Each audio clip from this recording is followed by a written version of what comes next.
It's the year 21XX, and Earth is a dying shell of its former self. A fighter jet streaks across the sky above a city engulfed in flames. From the wing of the plane, Shido Jin, a warrior with silver hair and glowing blue eyes, looks down coldly. He has found what he was looking for. Without a parachute, he leaps from the plane and dives straight into the ruins. On the ground, a lone boy sprints through the rubble and smoke. He's the only one left, calling out for anyone who might be listening. The kid stops in the middle of a crosswalk, tears streaming down his face as he screams for help. Right in front of him, a massive horned monster lands, making the pavement shake violently. Another beast lunges from the side, cutting off his only path of escape. The boy falls back, staring up at the creatures closing in on him. He shuts his eyes and lets out one final, desperate cry. In his hand, he clutches a cracked photo of his family. As the monsters loom over him, he thinks about the ones who turned the world into this nightmare. He begs for someone to make them pay for everything they've destroyed. A blinding streak of white light suddenly tears through the red sky. Jin slams into the ground, obliterating one of the monsters under his feet. The soldier looks back at the stunned boy and apologizes for being late. He stands tall amidst the wreckage, his dark coat fluttering in the wind. The boy can only ask who he is. Jin stares forward with a cold, focused expression. The boy is breathless, unable to believe that a savior actually appeared. He looks out at the burning skyline and hopes this means they can finally take their world back. Jin moves to the boy's side as the kid collapses. He sees a massive, fatal wound torn across the boy's back. He tells the child to rest in peace. The boy managed a faint smile and thanked him before going still. His hand falls away as he takes his last breath. Jin stands over him in the silence. The boy's body slumps into the dirt. A man in a lab coat named Kagura walks up and asks if Jin was too late. Kagura adjusts his glasses and tells Jin it's time to face the truth and give up. Jin doesn't answer, keeping his eyes fixed on the ruins. High above, the earth looks like a scorched ember floating in space. Humanity is finished. These monsters, the corruptors, were born from centuries of environmental pollution. They started as mutations in the toxic sludge that covered the planet. They quickly evolved into apex predators that tore through military lines. Conventional weapons were useless because of their extreme regenerative powers. Kagura explains that they didn't give up and eventually used human experiments to find a way to fight back. He shrugs, nodding that there isn't anyone left to save anymore. He looks down at the dead boy, the final member of their species. Jin watches the smoke drift through the city and says there is still something worth saving. Kagura asks if he really believes there are more survivors, but Jin tells him no. He's looking far beyond the present, toward a future millions of years away. He asks about the nanomachines Kagura created to heal the environment. These machines were designed to do more than just stop the corruptors from regenerating. Kagura explains that his nanomachines will eventually trigger the planet's recovery. He's certain that one day, the Earth will return to its former beauty. Shido Jin agrees, believing a new civilization will eventually thrive just as humanity once did. Kagura looks skeptical, calling the whole idea a bit of a fairy tale. Jin doesn't mind. He turns to walk away, satisfied with the plan. Even if it's just a tiny possibility, he thinks it's worth the gamble. He realizes that his own power will be needed to protect that future. Jin enters a high-tech stasis pod, prepared to sleep until the world is ready for him. Kagura watches him, holding onto that slim hope. He figures simply passing on that chance is enough to justify everything they've done. The system confirms that the cold sleep sequence has been activated. Outside, corruptors continue to roam the wasteland, unaware that their end is being planned. A digital timer begins counting up as the centuries start to fly by. Decades turn into centuries, and the monsters continue to dominate the ruins. Time continues its relentless march, and the world begins a slow transformation. Thousands of years pass, and the earth starts to look a little less red. New creatures begin to emerge as the old monsters start to fade away. Nature begins to reclaim the land, covering the scars of the past in green. Over hundreds of thousands of years, the planet's ecosystem stabilizes. The Earth finally looks like a vibrant, living world again. Animals return to the forests and lakes, thriving in the clean air. The timer keeps climbing, reaching into the tens of millions. Finally, after a staggering 100 million years, the clock stops. In the present day, a pair of boots races across a metal floor. Hakama Phil, a young girl with long animal ears, sprints through the dark corridor. A terrifying black beast with glowing red eyes lunges at her. She's not alone. Two other children, a boy with cat ears named Shandy and a sturdier boy named Danpuo, are running right behind her.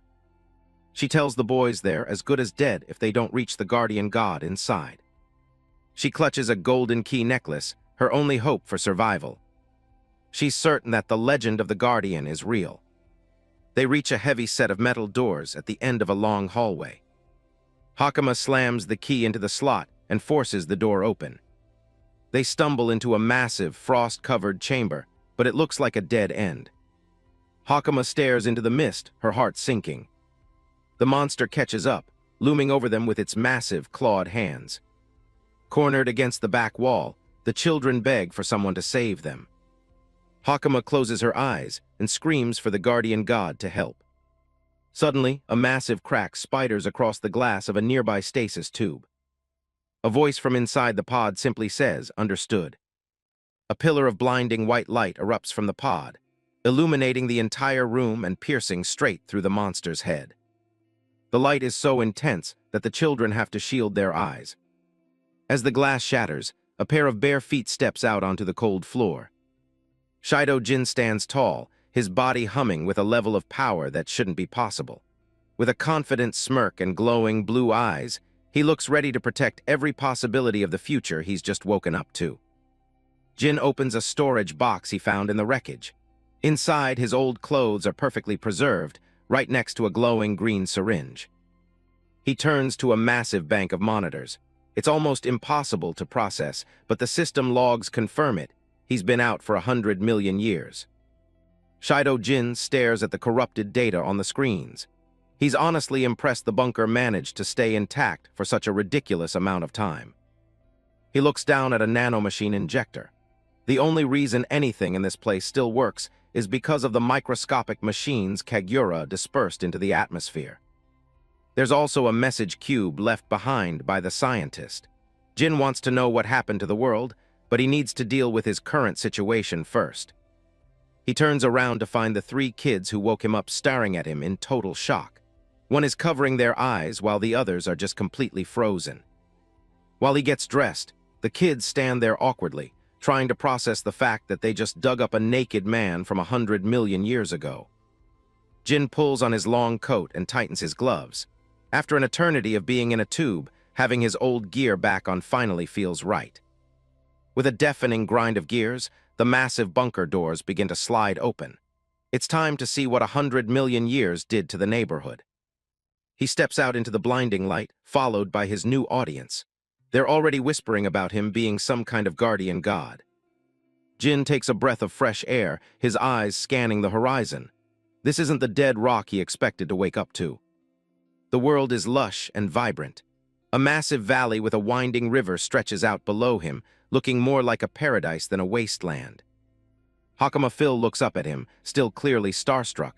To her, Jin is a legendary figure who just stepped out of a myth. The kids start running toward the woods, waving for him to follow.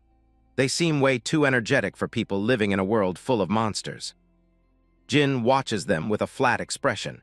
He's trying to reconcile this green landscape with the ruins he remembers. He looks at the back of Hakama's head and notices her animal ears. Humanity was supposed to be extinct, yet here these creatures are. Then there's the other two, Shandy and Danpuo. One looks like a cat and the other a koala. Evolution clearly took a wild turn while he was asleep. He suspects the nanomachines played a role in how they evolved. Hakama stops and looks back, sensing his confusion. Jin realizes he hasn't even told them who he is yet. He gives them a small smirk and decides it's finally time for introductions. He introduces himself as Shido Jin. Hakama responds with her own name, sounding much more formal than her friends. The chubby one is Danpuo and the cat-eared kid is Shandy. Despite the ears, they speak the exact same language he does. Hakuma's face suddenly darkens. She begs Jin to help them fight against creatures she calls corruptors. Shandy suddenly points toward the horizon, his face turning pale as he realizes something is wrong. Columns of black smoke are rising from the trees in the distance. Their village is on fire, and the corruptors have already arrived. Shandy and Hakuma don't wait for permission. They bolt toward the smoke, screaming for their parents as they disappear into the brush. Jin follows at a much more relaxed pace.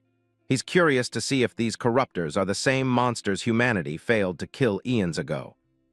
They reach the village and find the heavy wooden barricades smashed to pieces, like they were made of toothpicks. The entire settlement is in flames.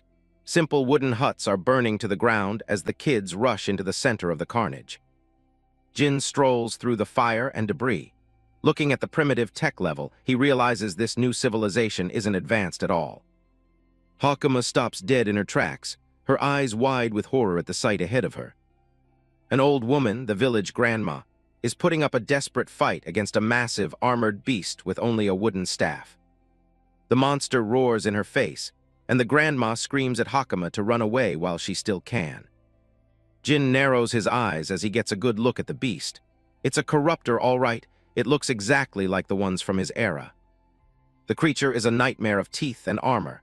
Jin wonders if they've been plaguing the world this entire time. Hakuma refuses to leave. A bright teal aura begins to glow around her as she prepares to use her own power. Jin decides he's seen enough. He blurs forward, closing the distance between him and the monster in an instant. He delivers a direct kick to the monster's face, the impact generating a powerful shockwave that pierces right through its armored hide. While the beast is reeling, Jin scoops up the grandma and carries her to safety like she weighs nothing. With the old woman safe, Hakuma steps up. She charges a massive ball of energy, her eyes glowing with determination. She shouts as she releases the blast. A concentrated beam of light tears through the air toward the stunned monster. The corruptor tries to counter with a blast of flame from its gullet, but Hakuma's energy beam slices right through it. The explosion is massive. The monster is engulfed in light and flame, completely obliterated by the girl's attack. Jin looks down at the smoking carcass. It's definitely not getting back up, which he expected. The nanomachines in the air are suppressing its ability to regenerate. He watches the girl, wondering if she actually knows she's tapping into the nanomachines in the atmosphere to pull off those fireball attacks. Back in his time, that kind of control was strictly for compatible humans. He recalls the days when those machines were first created in labs. He asks the elderly woman if everyone in this era can throw fire around like that. She looks at him like he's crazy and says it's only possible for some of them. Jin rubs his chin as he pieces it together. It's clear now, what these people call divine power is just their word for manual nanomachine manipulation. Hakuma Phil runs over, frantic to know what happened to everyone else. Grandma reassures her that the rest of the villagers have already been evacuated to safety. Shandy and Danpuo catch up, looking relieved, but Grandma just sighs. She wants to know why they didn't stay in hiding like they were told. Her expression is grim. She tells them the village is as good as gone, despite the small victory they just had. She explains that the corruptor Jin just took down was nothing more than a newborn larva. It was basically a baby compared to what's coming. The main body is the real threat, and it's far beyond anything their current warriors can handle. It won't be long before hundreds of these larval swarms descend on the village and tear everything to shreds. A blue-haired warrior named Sarlis walks up, telling the old woman not to lose her nerve just yet. He rests a spear on his shoulder, boasting that he'll handle the main body and any other corruptor that shows its face. Grandma asks about the villagers, and Sarlis confirms he personally sent them all to the shelter before coming back for the fight. Hakuma's father is with him, clearly relieved to see his daughter safe after spending the whole evacuation worrying about her. But Grandma isn't happy. She yells at Hakuma for breaking the rules and going to the forbidden place where the bunker was sealed. Hakuma clutches her pendant, reminding her that Grandma was the one who said a guardian god lived behind that door to help them in their darkest hour. Grandma looks at Jin, blinking in disbelief. She seems to be trying to reconcile the legend with the man standing in front of her. She admits that he doesn't exactly fit the description of a god. Jin just stares back, wondering what kind of stories they've been telling. Sarlis just laughs. He thinks the whole idea of this guy being a guardian god is a massive joke. He calls Jin an inferior species, a term that catches the protagonist completely off guard. Shandy tries to speak up for the guardian god, but his older brother isn't interested in hearing stories from a kid. Sarlis mocks Jin for his appearance, nodding that he doesn't have animal ears or any of the animal power that defines their race. Sarlis dismisses the earlier kill as a total fluke. He thinks Jin just happened to be standing there when the monster died. He brags that he could have taken out a larva in a single blow himself if he'd been the one to find it. Jin doesn't say a word. He just watches the arrogant warrior with a cold, piercing gaze. Sarlis makes it clear that this is a village problem. In his eyes, an inferior outsider like Jin has no place here. He tells him to back off and stay out of the way of the real warriors. The guy turns his back and starts walking toward the smoke, determined to hunt down the massive corruptor on his own. He tosses a final insult over his shoulder, telling everyone else to just sit back and shake in fear while he does the hard work. Grandma calls him a fool, knowing full well that he's walking into a death trap. She worries that if he ran away, he might at least survive. Jin remains silent, his expression unreadable as he watches the hero walk away. Grandma turns back to Jin, thanking him for his help earlier. She asks if he'd be willing to take the children to the shelter. She intends to follow Sarlis into the fray, prepared to throw her life away if it means protecting what's left of the village. But Jin isn't going anywhere. He rejects the offer immediately, surprising the old woman. Hakama looks up at him with hope in her eyes. Jin simply states that he has his own sense of pride to worry about. He tells them he's not about to let some kid call him an inferior species and then just go off and die. He's going to follow him. A massive corruptor monster breaks through the water's surface with a deafening roar. Sarlis tightens his grip on his weapon, his muscles tensing for the fight. Sarlis stands nearby, his voice calm as he addresses the massive beast. Sarlis lunges forward, blue lightning crackling around him as he declares his ambition to become a holy knight. He positions himself between the village and the monster, ready to defend his home. With a shout, he dives headfirst into the fray, determined to take the monster down himself. But the monster's tentacles begin to wriggle as they rise above the water's surface. At the tips of those tentacles are clusters of developing monster eggs. All at once, these tentacles release the eggs, dropping them into the water. From these eggs, swarms of baby monsters burst out and crawl over each other, leaping straight at Sarlis. Meanwhile, the massive beast remains standing like a towering fortress, not even deigning to lift a finger against such a tiny human. Undeterred, Sarlis swings his spear and charges forward, hacking through the swarms of cannon fodder squirming around the monster.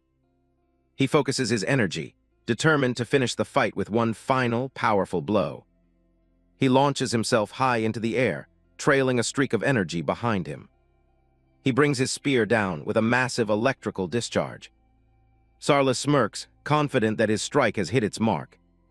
The monster is sent reeling back as the shockwave ripples through the water. But the deep gash on the creature's face begins to knit itself back together instantly. Sarlis freezes in disbelief as the wounds vanish before his eyes. The monster counterattacks, its massive limbs swinging down toward the defenseless warrior. Sarlis can only brace himself, unable to dodge the incoming strike. Suddenly, Shido-jin appears, blocking the strike with a shimmering hexagonal shield. Sarlis is speechless, wondering where this man came from. But the situation leaves no time for Sarlis to chat.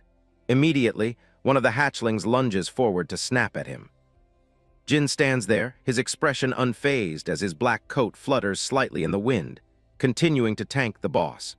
Meanwhile, Sarlis complains about why those damn cannon fodder monsters are so hard to kill. He raises a hand, readying his own overwhelming power. A massive pillar of light erupts from beneath the lake's surface, tearing through the monster's body like a sheet of paper. Sarlis watches, completely stunned by the scale of the destruction. The rest of the villagers rush toward the shore, calling out to Sarlis. The village elder and her companions stop dead, paralyzed by the sight. She stares at the carnage, unable to believe what just happened. Jin stands against the beast's massive, smoking body, holding it down with just a single hand. He tells Sarlis that the monster is starting to get heavy, and they should move back.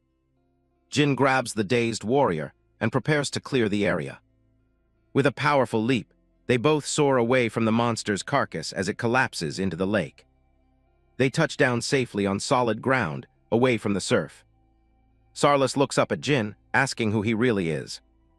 Behind them, the monster looks like a giant skewer, yet its mangled flesh is already beginning to stitch itself back together once again. Jin explains that they need nanomachines to stop that level of regeneration. Sarlis is baffled, as he's only ever known it as divine power. Jin admits that Sarlis's attack was decent, but it wasn't deep enough to stop the healing. Sarlis wonders aloud if Jin is some kind of guardian deity. Jin looks away, completely uninterested in the title. He reminds Sarlis that this village is his own responsibility, leaving the warrior to agree. Sarlis shouts that he's the one who has to protect the village. Jin stops walking and calmly tells him he's got it all wrong. This is his problem now. The massive corruptor roars, its eyes glowing with a sinister light as it prepares to strike. Jin prepares to move, his focus narrowing on the beast as he readies his counterattack. He knows the first thing he has to do is completely immobilize the monsters. He dashes forward as energy begins to pool around his hands in a blinding flash. A huge explosion of light rocks the shore as Jin's power connects with the creature. Sarlis watches from the ground, realizing these monsters are a legacy of a foolish past. Lightning crackles violently around Jin's fist as he builds up his next massive strike. Jin looks back and mentions that since he lived 100 million years ago, this fight belongs to him. He gathers an incredible amount of energy, determined to settle the score once and for all. Sarlis is confused by the claim, but asks if Jin can actually pull this off. Flashbacks of endless wars and a blood-stained history flood Jin's mind. He remembers the tragic, brutal repetitions of humanity's past struggles in a forgotten era. He recalls the scientists and their labs, the birthplace of his very existence. Jin stands tall, declaring himself the very last creation of the human race. With a final shout, he prepares to unleash his full power on the target. The monster can only screech in terror as a massive blast of energy starts to consume it. A titanic beam of light shoots forward, disintegrating everything it touches in its path. The explosion is so huge it dwarfs the entire landscape, lighting up the sky. The villagers and Sarlis are frozen in place, unable to look away from the blinding brilliance. A young girl, Hakama Phil, watches with wide eyes as her fear is replaced by pure wonder. The beam of light is so intense it actually pierces the atmosphere and shoots into outer space. As the light fades, the storm clouds are gone, leaving a clear blue sky and calm water. Sarlis is left completely stunned, his jaw dropping at the absolute power he just witnessed. Jin stands amidst the dissipating energy, the heat from the blast still radiating off his back. He introduces himself with a smirk. He is the last scientific weapon.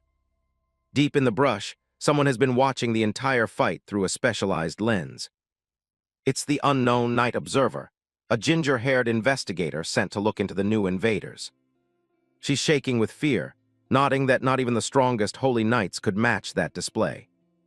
Her face is pale as she tries to process the unbelievable power of this mysterious man.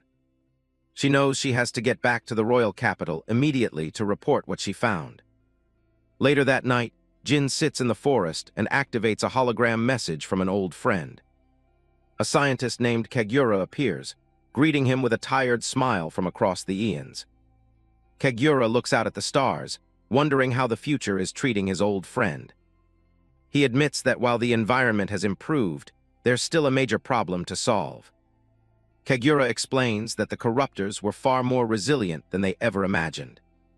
Jin listens in silence, his expression unreadable as his friend speaks from the distant past. The message continues, showing Kagura working at a terminal 1,000 years after Jin went asleep. He reveals that he spent centuries entering cold sleep himself just to keep an eye on things. Kagura watched from a high-tech satellite as the world slowly changed over the millennia. Despite his efforts, he realized that the threat to the planet was evolving alongside it. A view through a scope captures a high-resolution image of a target moving across the field. The lens zooms in on an evolved corruptor, its red eyes staring back with a predatory and focused gaze. Static fills the screen as the recording shifts, moving to a different section of encoded data. Hologram Kagura explains that corruptors began to evolve alongside the drastic environmental changes of the planet. He warns that these evolved creatures will undoubtedly become a major and persistent threat to any survivors. To counter this, Kagura reveals he tweaked the genetics of newly born life forms, like Sarlis and the other beastmen. He shows an image of Hakama Phil, explaining that these modifications were meant to give her kind a fighting chance. Kagura adds that he also left behind a specific source of power, intended only for Jin's use. Shido Jin looks at the flickering image, curious about the nature of the power his old friend mentioned. He holds up a syringe filled with a glowing green substance, recognizing the power Kagura spoke of. Jin calmly injects the fluid into his arm, as the hologram explains that the nanomachines will soon guide him. Lightning-like energy surges through Jin's body as he achieves full compatibility with the active nanomachines. Jin stares at his gloved hands, feeling the strange new energy circulating through his modified system. With a focused thought, a sharp metal blade materializes directly out of thin air in his palm. He reflects on the incredible ability to generate physical objects through the shape-shifting of the nanomachines. Jin tests the balance of the newly formed knife, finding the ancient technology to be remarkably handy. Kagura explains that he hid similar power-ups in various research labs scattered all over the world. A map displays the locations of these labs, strategically separated to prevent corruptors from destroying them all. Kagura shares his heartfelt wish for Jin to travel and experience the new world of the far-distant future. A serene landscape with a majestic waterfall represents the peaceful world Kagura hoped would remain for Jin. Despite the uncertainty of the corruptor threat, Kagura wanted Jin to find his own place in this era. The unknown night observer runs through the woods, embodying the lively spirit of the current world. She is breathless and full of excitement, a stark contrast to the grim and dying world Jin once knew. A bustling medieval-style city shows the architectural and social progress humanity has achieved. In a quiet library, a blonde noblewoman pores over ancient texts, unaware of the ancient weapon's return.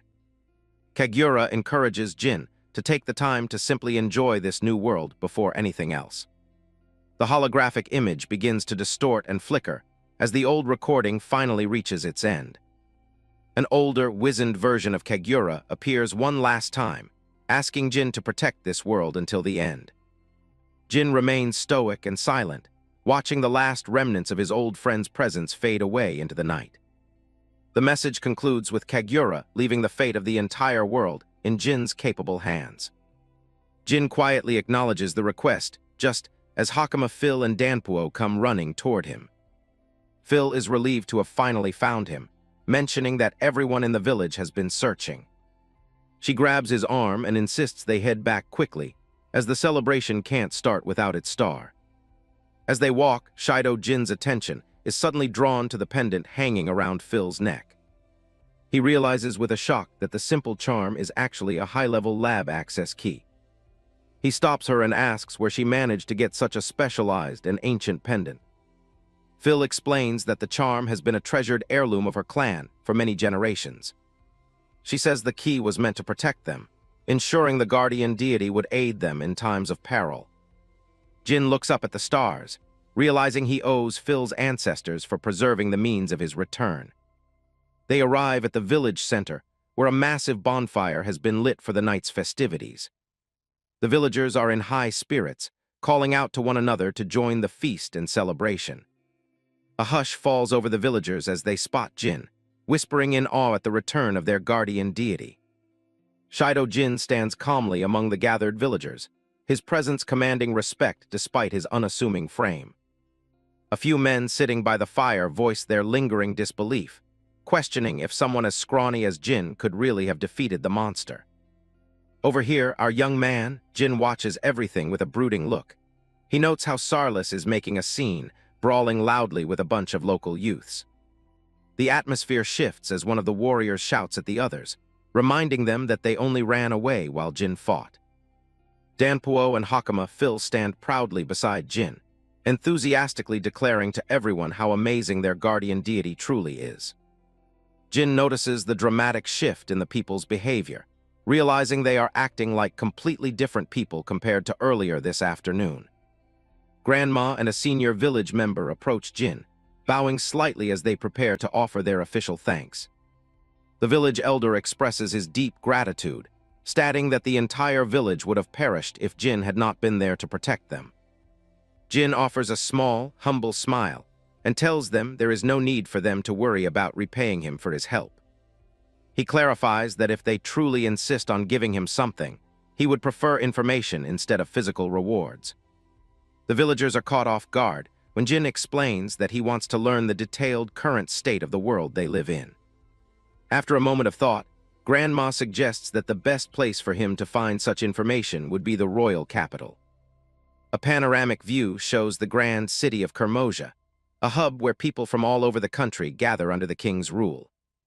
Grandma mentions that the people of Kodama village frequently travel there to sell their specialty goods, made from wood silkworm thread.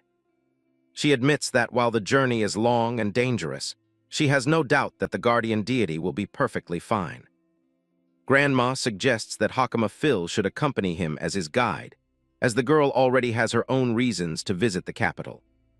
She reveals that Hakama Phil can wield divine power, and that the royal capital is home to an academy dedicated to enhancing such gifts.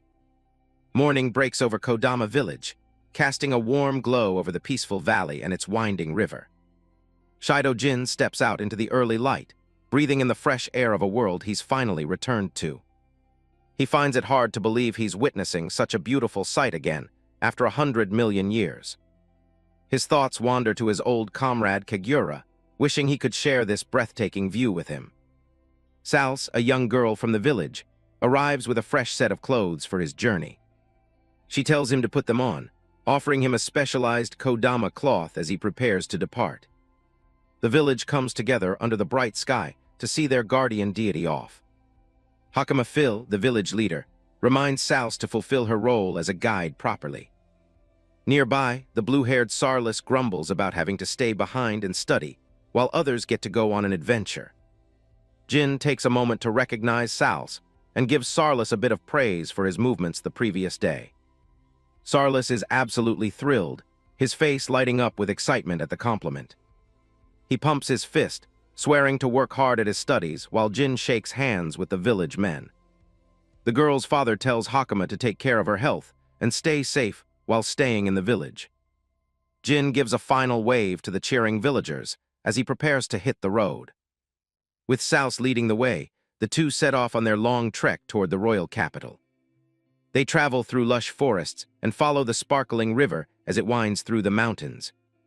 By the time the sun begins to set, they reach a massive waterfall where the water shimmers like gold. Sals points out their path ahead, eager to keep moving while the light still lasts. As night falls, they set up a small campfire in the middle of the dark, quiet woods. While they eat, Sals mentions that they still have about 4 days of walking left before they reach the capital. She looks at him curiously and asks why he's so interested in learning about the state of the world. Jin just gives her a slight smile, telling her it's a secret for now. He recalls a warning from Kagura about how the monsters known as corruptors never truly go extinct.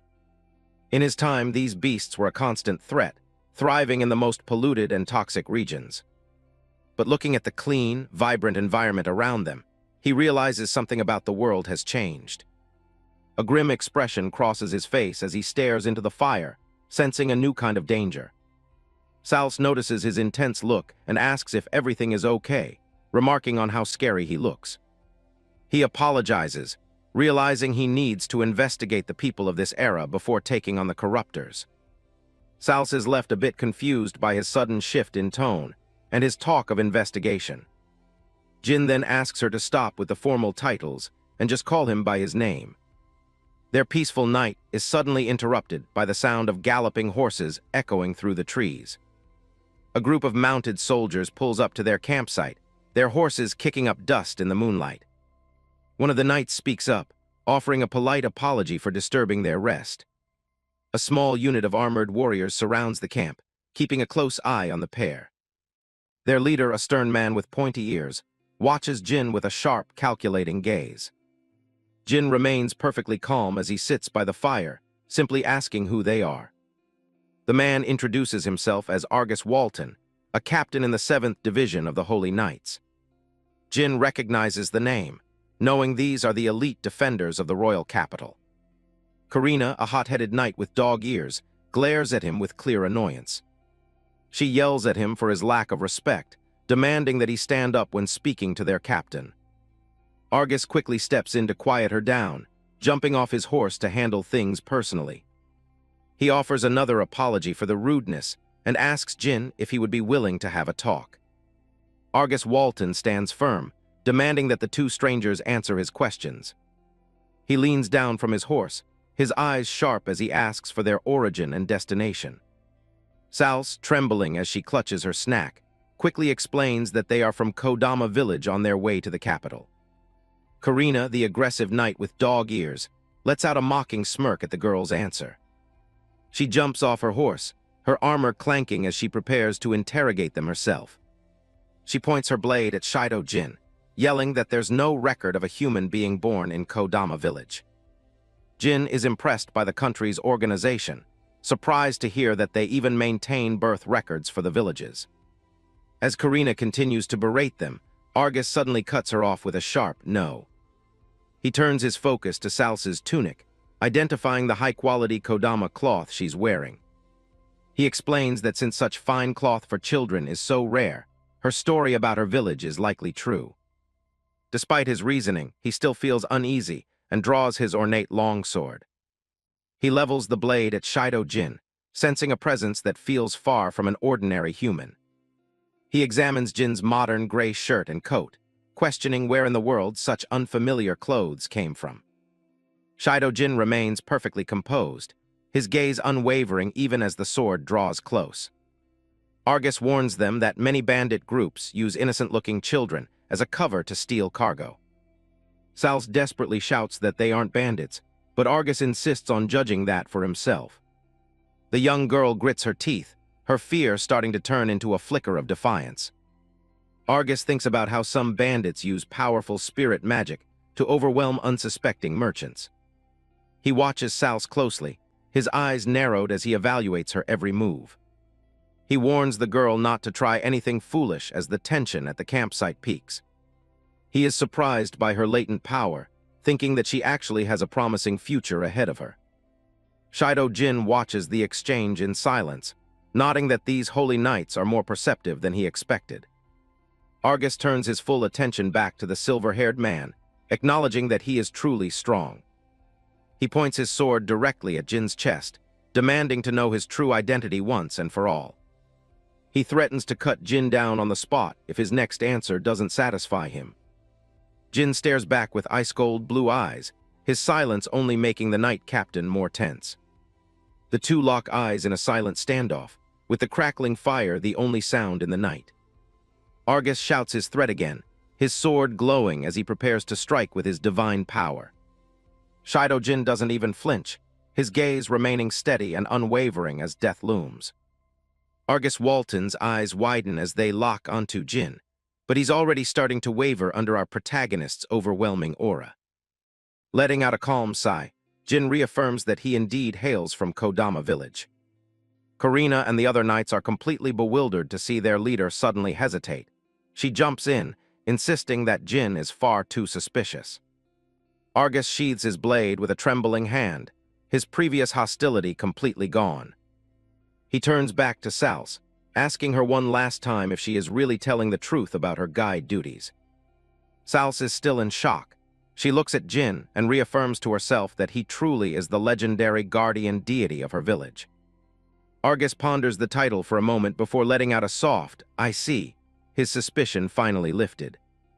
Shido Jin asks if they are finished with this interrogation, his voice remaining as calm as ever. Argus hops back onto his horse, telling Jin that his earlier aggression was just a necessary part of his job. He asks if they are also headed to the royal capital, and remarks that their paths will likely cross again. He invites Jin to come seek him out if he ever finds himself in trouble in the capital city. Without another word, Argus Walton and his knights turn their horses and ride off into the dark forest. Shido Jin stands by the dying embers of the fire, watching the knights disappear into the night. As they cross a wooden bridge, Karina's voice rings out across the valley, questioning why they backed down. She gallops alongside Argus, unable to hide her frustration that such a suspicious, inferior species was let go. Argus Walton rides in silence for a moment, the weight of the brief encounter still heavy on his shoulders. He stares straight ahead, wondering to himself which of them was truly the inferior species back there. His words hit the other knights like a physical blow, leaving Karina and a calm, teal-haired mermaid knight stunned. The unnamed mermaid knight, her fin-like ears twitching, quietly asks her captain if he noticed something the others didn't. Argus reflects on the terrifying reality of the power gap between himself and the man at the campsite. He reveals that he actually attempted to strike Shido Jin 3 times during their conversation. He remembers the moment he leveled his sword at Jin, feeling an invisible wall of pressure blocking his path. Despite his training and intent, every time he tried to move his arm for an attack, his body simply wouldn't respond, paralyzed by a presence far greater than his own. The cold, unwavering eyes of the guardian deity had neutralized him before he could even begin. To the outside world, it looked like a simple standoff, but for Argus, it was a humiliating defeat. The mermaid knight is taken aback, asking if he even tried to activate his divine power. Karina's jaw drops as her captain admits that his power wouldn't even manifest in that man's presence. He recalls how the spirits themselves seemed to shrink away, refusing to answer his call for strength. The mermaid knight admits that she felt a similar chilling sensation, her own connection to the spirits wavering. As they ride under the starlight, Argus notes the massive disparity in their fundamental divine power. He tells them that a feat of that magnitude would likely only be possible for a grand captain. The knights continue their journey in a tense silence, the frustration evident in Karina's expression. The young dog-eared knight clenches her reins, ashamed that she didn't notice the invisible struggle at all. Argus offers a bit of comfort, reminding her that she's a new recruit and Jin is an absolute anomaly. The group gallops through the open plains, their discussion turning toward the defeated corruptor in Kodama. Karina worries about the danger Jin might pose, but Argus is confident the man isn't their enemy. They decide to put the matter aside and focus on returning to the royal capital as soon as possible. Argus plans to delegate the bandit task to the guild, his mind still occupied by the guardian deity. High above the forest, the majestic spires of the royal capital loom against the night sky. He believes that if they can make an ally of Shido Jin, it could change the future of the entire country. The next day, the sun shines over a beautiful valley as Jin and Sals continue their long walk. Sals looks up at Jin, wide-eyed, asking if all the knights in the city are as powerful as those they met. Jin explains that the group from the night before was likely an elite unit of the Holy Knights. Sals starts shadowboxing, amazed by how quickly the captain was able to use his spirit magic. She tells him that divine power is what they call the ability to borrow the strength of the spirits. She further explains that the specific techniques used to channel that power are called spirit magic. Jin realizes that the spirits she's talking about are actually the nanomachines he controls. He finds it ironic that in this new age, his advanced technology is viewed as something mystical. But the way the knights look down on him as an inferior species still bothers him. He lets out a deep sigh, reflecting on how much the social structure of the world has changed. Sals chirps that there is a vast diversity of species living across the world nowadays. She lists off various types, including those that look like fish or even strange insects. She shares an old story from her grandmother about a time when their ancestors had almost nowhere to live. Sals explains how people changed over millions of years, adapting their bodies to suit the harsh environments they lived in. Shido Jin listens intently, contemplating how these diverse species are the result of millions of years of natural adaptation. He wonders if some human survivors simply evolved into these forms, before deciding that dwelling on the distant past is currently useless. He asks if those who failed to adapt and change are the ones the world now labels as the inferior species. Sals confirms this, noting that because they remained unchanged, the rest of the world views them as inferior in many ways. She reveals the grim reality that many of these people are sold into slavery, leaving Jin stunned by the existence of such a system. Sals admits that she finds the discrimination strange, believing it is wrong to mistreat others simply because they are a little different.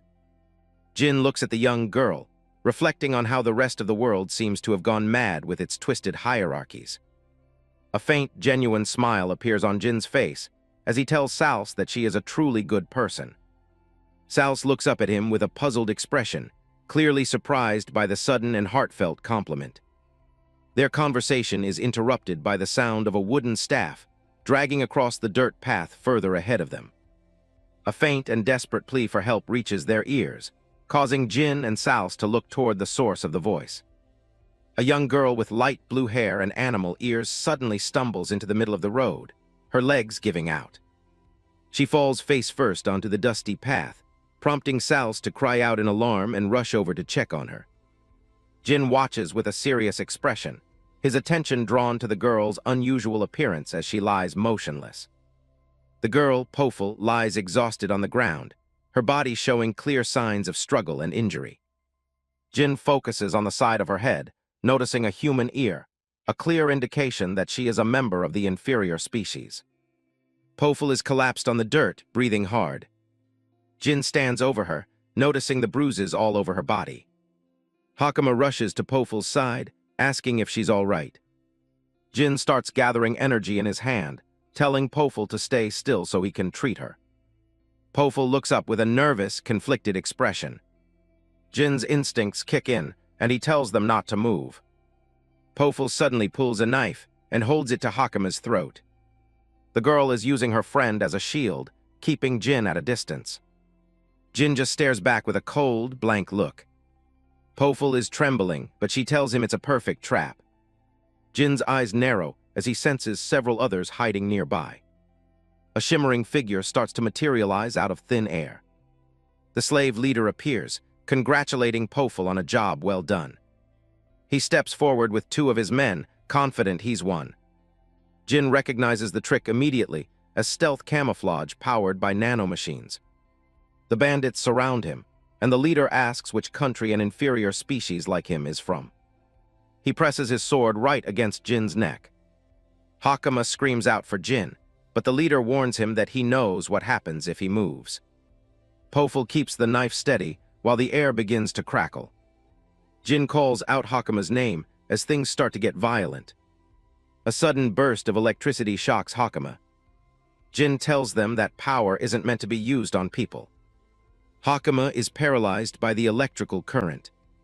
The leader is thrilled, realizing Jin actually has holy power. One of the goons leans in, mockingly asking Jin if he can use it too. He winds up for a heavy strike. The thug kicks Jin right in the chest, calling him an inferior species. The leader tells him to stop before he damages the merchandise.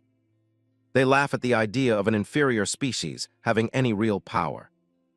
Hakama realizes these are the slave traders the Holy Knight warned them about. The leader decides they've talked enough and hits them with a finishing shock. Hakama is terrified as she feels her consciousness slipping away. Everything is dark until Jin's voice starts calling out to her. Hakama snaps awake, gasping for air in the dim light. She sees Jin sitting there, but he's been stripped of almost all his clothes. Jin calmly looks around the room, asking where they are. He deduces that they've been taken to the slavers' headquarters. There are cages lined up all along the walls, filled with other victims. Every cage is packed with people who have been attacked just like they were. Jin sits cross-legged on the floor, seemingly unbothered by the situation. Hakama is baffled and asks why he's just sitting there naked. Jin tells her his clothes were rare artifacts, but he spent most of his life naked anyway. Hakama still can't wrap her head around it and asks Jin why he didn't just fight back earlier. Jin just stares ahead without saying a word, leaving the question hanging. Suddenly, the sound of heavy doors opening echoes through the dungeon. Jin sits calmly while Hakama glares at the newcomer. Poful walks in carrying a wooden tray with a few rolls of bread. Hakama starts shouting at her, but Poful just tells them to go ahead and hate her. Standing outside the bars, the blue-haired girl says she never expected them to forgive her anyway. Hakama's face is twisted with frustration as she grips the iron bars. Surprisingly, Jin tells her that she is actually a very kind person. Poful is stunned, not understanding why he'd say that after everything she did. Jin explains that a real villain doesn't care about being hated or forgiven. He gets up and walks over to the front of the cage. Jin reaches out and grabs the thick iron bars with his bare hands. Poful watches in horror as the metal starts to groan and twist. With almost no effort, Jin begins warping the cell door right in front of her. He looks her in the eye and mentions that he's been waiting for her to show up so they could talk privately. Jin drops a bombshell, asking where the person she is trying to protect is being held. Poful is completely caught off guard, wondering how he could possibly know that. He admits he was fooled for a second, but then realized the truth. Jin points out that while her own injuries were real, a true villain would never inflict that much pain on a comrade just for a trap. He deduces that the only reason she's following the bandits is because they have leverage over her. Poful starts to break down, unable to keep up the act any longer. Jin hits the nail on the head, asking if it is her brother they are holding. She remembers the bandits threatening to sell him off to traders if she didn't cooperate. The memory of being separated from her only family is too much for her to handle. Poful cries out that she had to do it to keep him safe after their parents were killed. Jin clenches his fist while Hakama looks on in shock at the tragic story. A dark shadow falls over Jin's face as he calls the slavers absolute scum. Hakama asks if he let himself get caught just to save Poful. Jin says that is part of it, but mostly because villains are like oil stains, they are stubborn and don't go away easily. He explains that if you let even one escape, they will just move somewhere else and cause more misery. Outside, a beastman guard hears a strange clacking sound coming from the cell. Before the guard can even react, Jin kicks the entire door off its hinges, sending it crashing into the guy. He steps out of the cage into the hallway, ready to finish this. Jin's eyes glow with a cold intensity, as he says you have to pull villainy out by the roots. To understand how he knows so much about villains, we have to look back 100 million years. The scene shifts to a massive, glowing cyberpunk city filled with flying cars and high-rises. Back then, Jin was just a kid living on the streets, covered in dirt and grime. He used to watch the news and see reports about heroes taking down drug cartels. Living in a world that looked perfect on the surface, he really wanted to believe in justice. But as he walked those neon streets, he started to see the cracks in the system. He quickly realized that a world needing justice was not as simple as it looked on TV. Looking back at his childhood in the futuristic city, Jin remembers it as a place teeming with people who were nothing but trash. All he wanted was to live a normal life, but the thugs on the street wouldn't let him have a moment of peace. He quickly realized that his environment wouldn't allow for a quiet existence, and his cold eyes began to reflect that harsh reality. So he made a choice to stop being the victim and start being the one who took control. The thugs who once looked down on him were suddenly the ones begging for mercy as he systematically tore through them. He didn't just defend himself, he crushed them completely, proving he was far more dangerous than anyone had anticipated. From that day on, his life became a cycle of violence where his only goal was to eliminate the scum of the world. He kept killing until he was sitting atop a mountain of those who had tried to cross him, his heart becoming as cold as the neon lights. Then one day, a man arrived and told him something that would change everything. Jin stared back at the stranger, his expression unreadable despite the blood on his face. The man in the lab coat looked down at him and said he was simply born into the wrong world, one that couldn't contain his power. Back in the present, The nearly naked Shido Jin strides through the slaver compound, dragging a defeated guard behind him like a piece of garbage. The remaining guards are terrified, pointing their weapons and shouting at him to stop his advance. They look at their fallen comrades and realize that this intruder is something they have never encountered before. One of the slavers trembles, demanding to know where Jin even came from and what his purpose is. Jin just gives them a slight, mocking smile that tells them exactly how little he thinks of their threats. In an instant, he is upon them, grabbing a guard and throwing him into the air with inhuman strength. The slavers are completely outmatched, unable to even track his movements as he tears through their ranks. He strikes with surgical precision, taking down the armed men before they can even pull a trigger or swing a club. A beastman guard watches in horror as his fellow soldier is effortlessly incapacitated. Standing tall amidst the defeated guards, Jin's presence is overwhelming, and the survivors can only wonder who he really is. The sounds of the slaughter continue to echo through the halls, leaving the guards in a state of pure panic. A loud scream rings out, cutting through the noise of the battle and drawing everyone's attention. Poful, the blue-haired girl who was forced to betray Jin, hears the commotion and can't believe what is happening. Poful asks about Jin's partner, and Hakama Phil, the brown-haired beast-eared girl, responds with absolute certainty. Hakama looks on with wide, hopeful eyes, telling Poful that they will be fine because they have a guardian god on their side. She encourages the other captives to stay calm, believing that Jin is the answer to their prayers. Nearby, a sleazy man with a goatee and a brown trench coat, the slave leader, realizes he is in deep trouble. He can feel the immense divine power radiating from Jin and knows that a physical fight is out of the question. Trying to save himself, he begs Jin to wait and talk, his hands raised in a desperate plea for a deal. The slave leader forces a nervous grin, sweating as he tries to find out what Jin actually wants. He asks if it is money or slaves, desperately gesturing toward the cages to offer up anything for his life.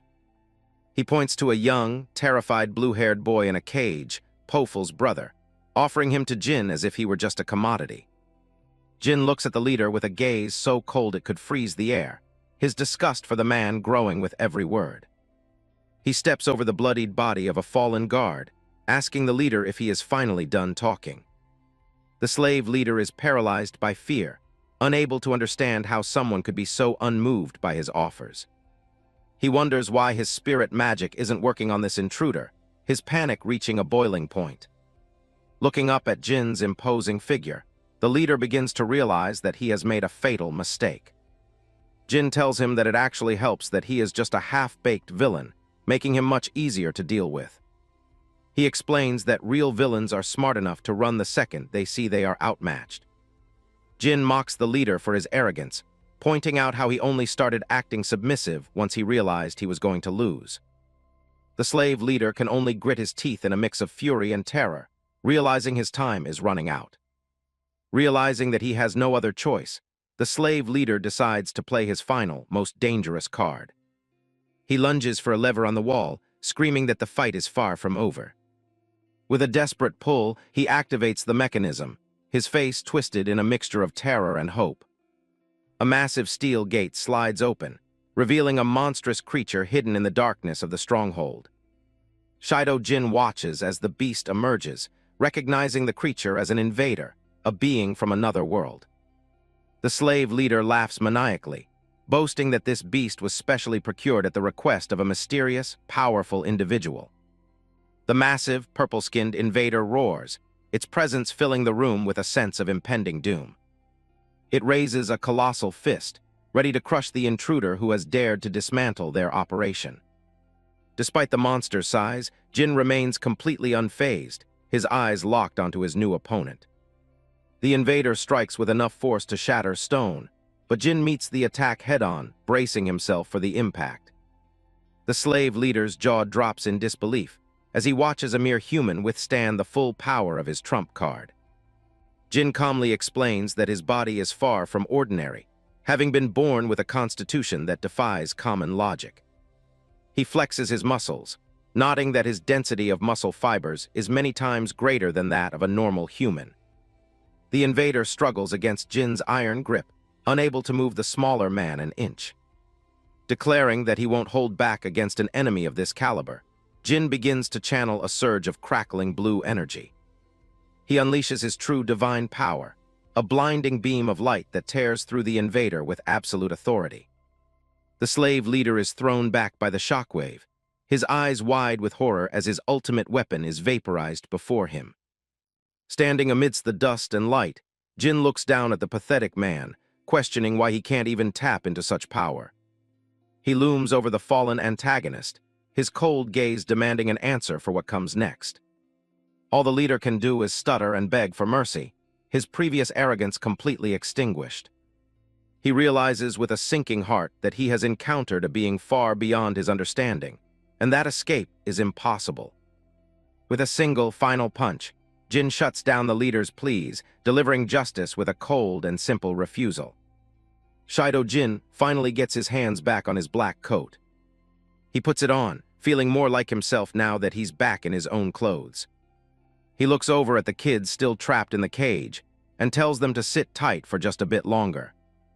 Nino and the other children look up through the bars, their eyes full of hope. Jin heads over to a nearby desk, wanting to dig up some evidence of what these bandits have been up to. He pulls open a drawer and finds a ring of keys along with some papers. He picks up a document that looks important, thinking this has to be what he's looking for. But as he looks closer, he realizes the writing is in some ancient script he's never seen. He stares at the page, trying to decode the symbols.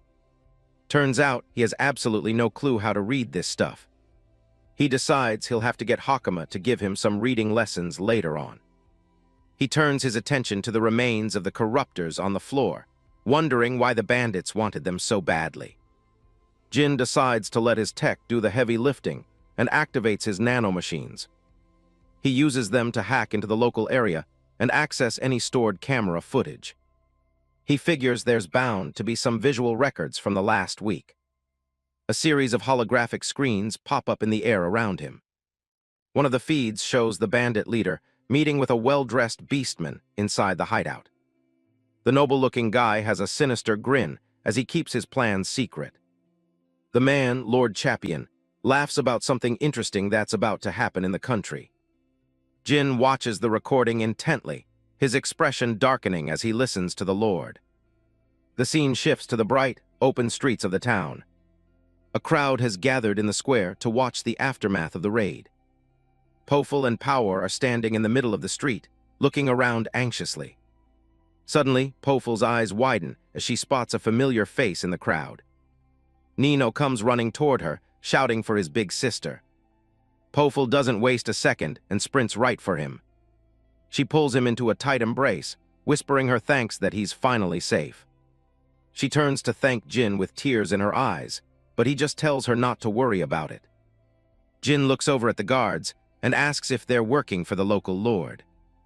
Power shakes her head and explains that these guys are actually from the guild. She points out an old man in a suit with massive ram horns who's leading the operation. The old man, Padrak, looks over and notices Jin standing there. He walks over to the group and asks if Jin is the one responsible for taking down the bandits. He introduces himself as Padrak, the guildmaster, and bows deeply to show his gratitude. He's a veteran leader with a sharp mind and a formal way of speaking. Padrak is visibly stunned that a human could take on so many enemies without taking a single hit. He realizes right away that Jin is no ordinary man. Jin asks why the Lord isn't the one handling the arrests if this is his territory. Padrak explains that the guild staff are the only ones who deal with these crimes, as they're loyal to the king. He adds that if someone like Lord Chapian committed a crime, the guild would report it directly to the throne. Jin thinks it over, realizing the guild functions like the police while the lord is more like a mayor. He looks back at the memory of Chapian's face, knowing exactly who's really behind the corruption. Padrak takes the scroll and begins to read, his expression shifting from curiosity to pure shock. He can't believe his eyes as he realizes the document is a complete list of everyone who was doing business with the bandits. Jin asks if the local lord's name is on there, and Padrak confirms that with this evidence, they can round up all the traitors at once. Jin looks on with a cold, calculating gaze, realizing that the man in charge is even more of a villain than he thought. Poful and Nino watch the exchange with confusion, wondering what the two men are planning to do next. Padrak explains that the guild will take full responsibility for the freed slaves and make sure those with known families are escorted home. However, he admits that there's nothing they can do for the orphans whose identities are unknown or who have no place to return to. Jin looks down at the two blue-haired children, asking the guildmaster if there aren't any shelters where they can stay. Padrak turns away with a heavy sigh, explaining that there simply aren't any facilities like that for inferior species in this city. The two kids look down at the ground, feeling the weight of the rejection and the uncertainty of their future. Jin lets out a frustrated sigh, realizing that the prejudice against humans is a deep-rooted problem even in this part of the world. He looks at the children, feeling a sense of responsibility to do something more than just leaving them to fend for themselves. Suddenly, a thought crosses Jin's mind as he remembers something important. He asks Nino and Poful if they'd be willing to go to a place where they could actually find steady work and a roof over their heads. A small, knowing smirk plays on his lips as he confirms that he already has a very specific destination in mind. He thinks back to his meeting with Argus Walton, the noble knight who had offered him help if he ever needed it. Jin decides that Argus's estate would be the perfect special workplace for the two children to start a new life. The scene shifts to the royal capital of Kermosia, specifically the grand and sprawling estate of the Walton family. Outside the city, Argus is leading his knights back home when he suddenly stops, feeling a strange and intense chill run down his spine. One of his subordinate knights, a woman with long teal hair, notices his hesitation and asks if anything is wrong. Argus shakes it off, telling her it's nothing and continuing his ride toward the estate. Upon reaching the stables, Argus dismounts and hands the reins of his horse over to one of the attendants. He turns to his weary knights and commends them for their hard work on the long expedition, telling everyone to get some rest. With the business of the expedition finished, he makes his way inside the main house. As soon as he steps through the front door, the entire household staff bows in unison to welcome their lord back home. Argus wastes no time and asks his head butler if there have been any significant updates while he was away. The butler looks a bit unsettled, and the young maid standing behind him seems equally worried. Sensing the heavy atmosphere, Argus stops and asks point-blank if something bad happened during his absence. The butler apologizes for having to bring up troubling news when the Lord has only just returned from a tiring journey. Argus assures him that he doesn't mind and tells him to speak freely about whatever is on his mind. High above the main hall, a beautiful blonde woman in a blue dress watches the conversation with a cold and distant look. She stands there silently, her arms crossed as she listens to the butler deliver his report to Argus. After hearing the details, Argus thanks the butler for his diligence, stating that keeping him informed is part of his duty. However, his face darkens as he admits that the overall situation in the capital is far worse than he had anticipated. He thinks about the reports of invaders appearing right inside the city walls, causing chaos and destruction. He realizes that the breach in security is too precise, leading him to believe that someone must be letting them in on purpose. After considering the possibilities, he concludes that the most suspicious place of all is Harnisk Academy, which stubbornly refuses entry to outsiders.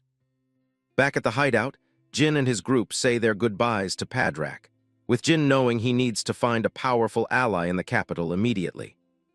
3 days after taking down the bandits, Shido Jin and his group are back on the road.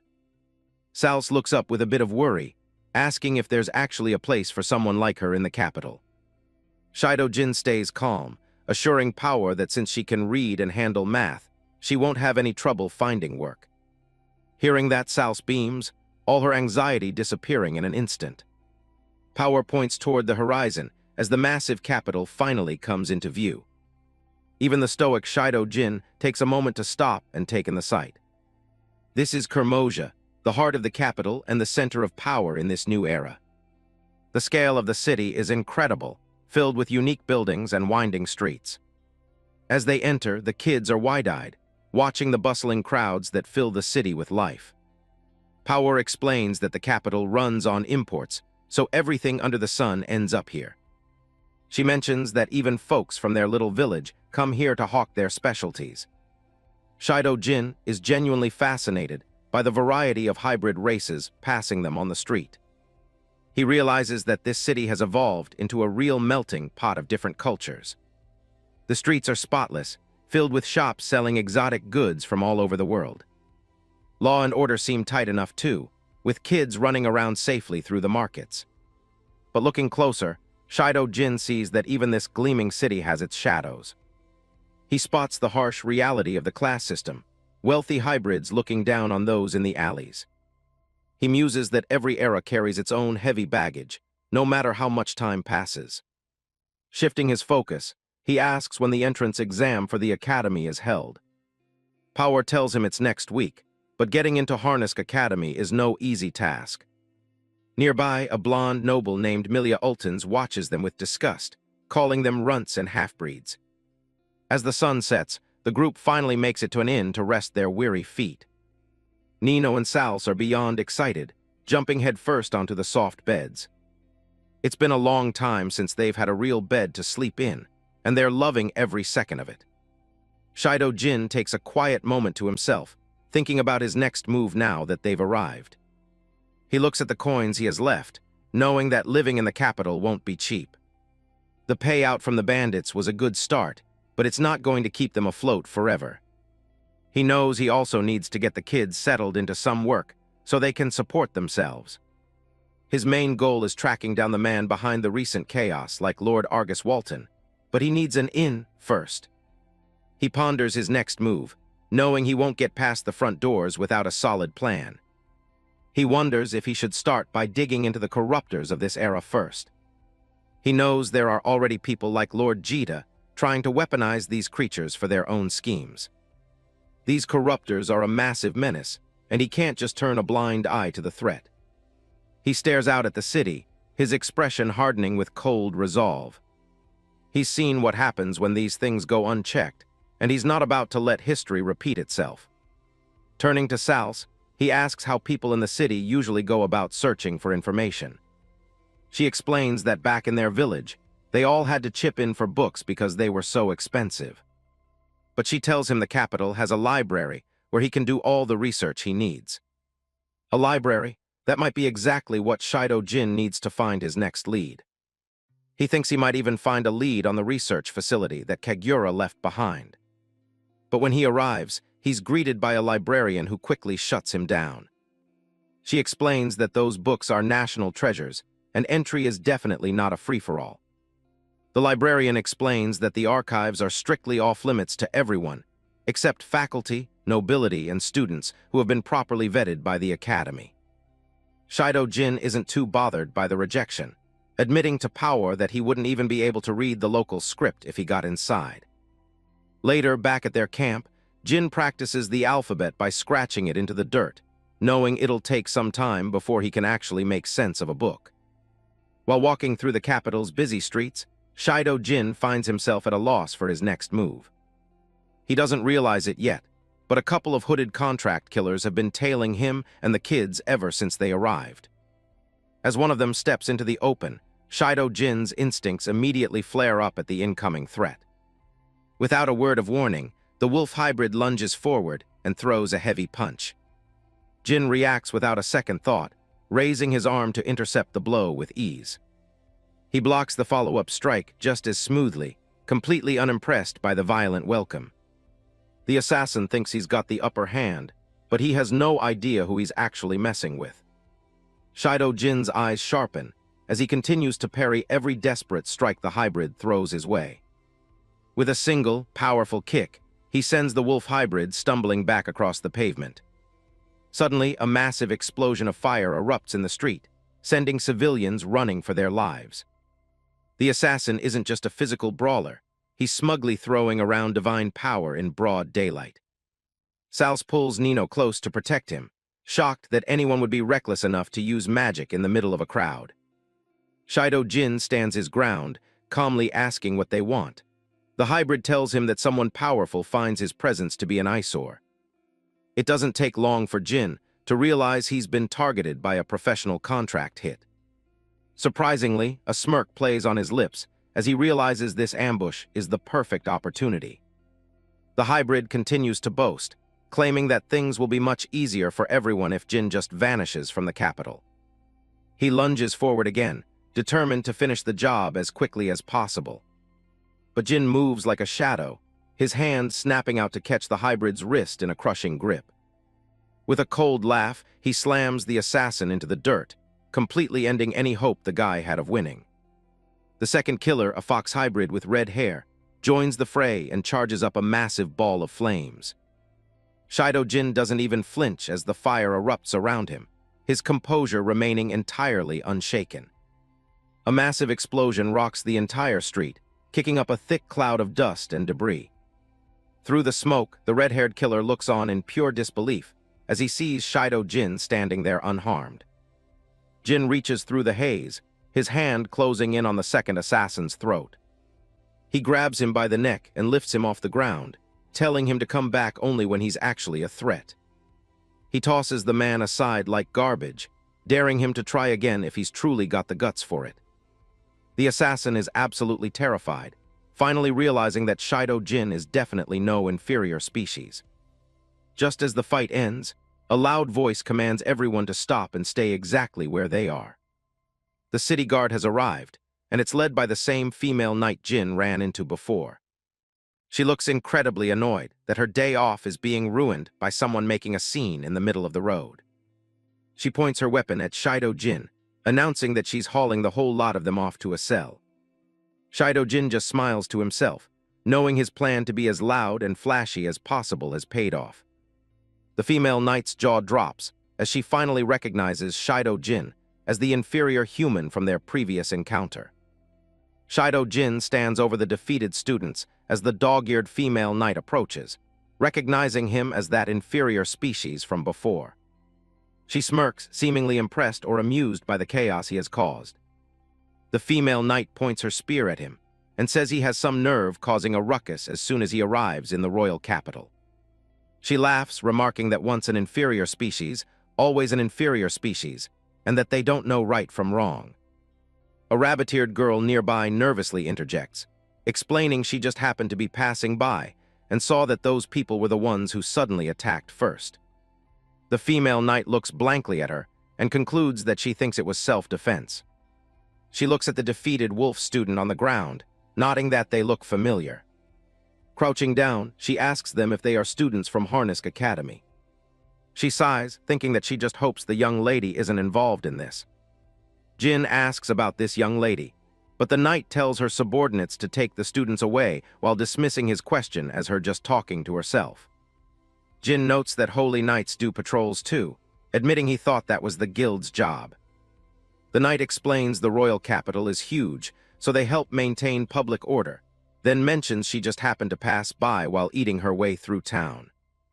She gives him a sharp, evaluating look and thinks to herself that still, something is different about him. She realizes this guy is seriously strong, nodding that those academy students from earlier weren't weak either. She walks away, telling him see ya and to not cause too much trouble in the capital.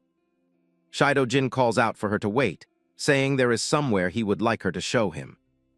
The knight turns back, questioning if there really is somewhere he want her to show him. The scene shifts to the Grand Argus estate at night. Sitting inside, Shido Jin bluntly asks Argus Walton to hire them. Argus is taken aback as Jin reminds him that he told him to visit if he ever needed help. Argus asks if their numbers haven't grown since they last met, and Jin casually replies that it just happened. Jin explains they ran into those bandits Argus warned him about, and he rescued the kids who were being held captive. When Argus asks about the bandits, Jin says he beat them up a bit and left the rest to the guild folks. Argus processes this, wondering if he really took care of it all by himself. Argus asks why he's with these children, and Jin explains they don't have any family and are what people call an inferior species. Jin says he figured he could at least find them a place to work. The female knight listens from behind as Jin is told he has no obligation to look after them, but he insists it's just his way of doing things. Jin declares that whatever the process was, He's the one who saved them, so he won't do a half-hearted job and will look after them to the very end. His conviction leaves both Argus and the knight momentarily speechless. Poful and the other child beam with happiness and relief at Jin's words. Argus agrees, saying the two can work there as live-in servants, which makes Poful shout out in joy. However, Argus stares intensely at Jin and says there is a condition. He tells Jin he wants him to become an instructor, leaving Jin wondering if he heard correctly. Poful and her companions sparkle in their new servant uniforms, appearing truly happy with their fresh start. Shido Jin looks at them and asks if they don't look the part, while Hakama Phil claps her hands in joy behind them. Poful bows deeply and thanks Lord Argus, who tells her there is no need for thanks. Argus instructs his staff to handle their education and strictly forbids discrimination just because they are an inferior species, receiving an immediate understood. The children wave goodbye as Shido Jin and Argus Walton walk away together.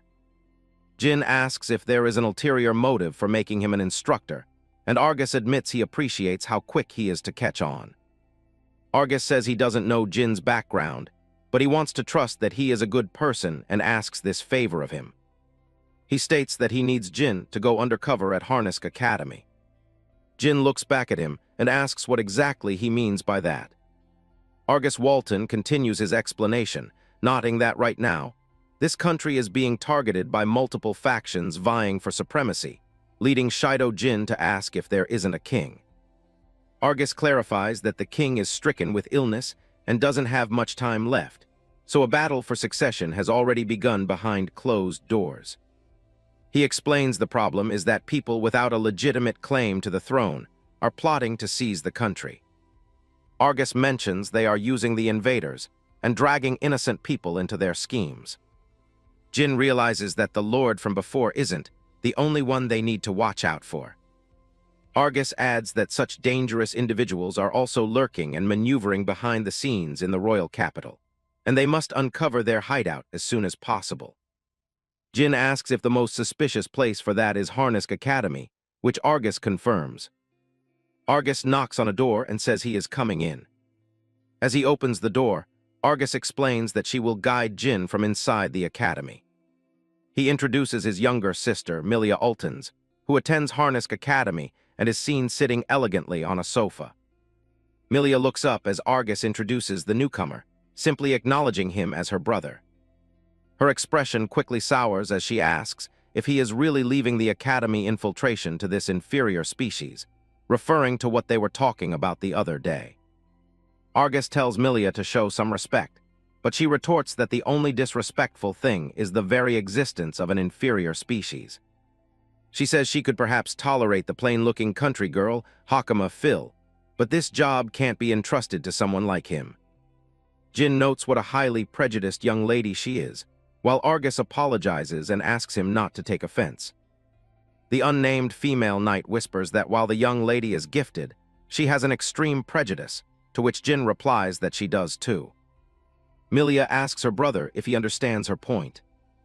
Argus explains that this isn't just an infiltration, and that Jin also needs to fulfill his duties as an instructor. Milia doubts an inferior species can serve as an instructor and asks if he even has the aptitude for it.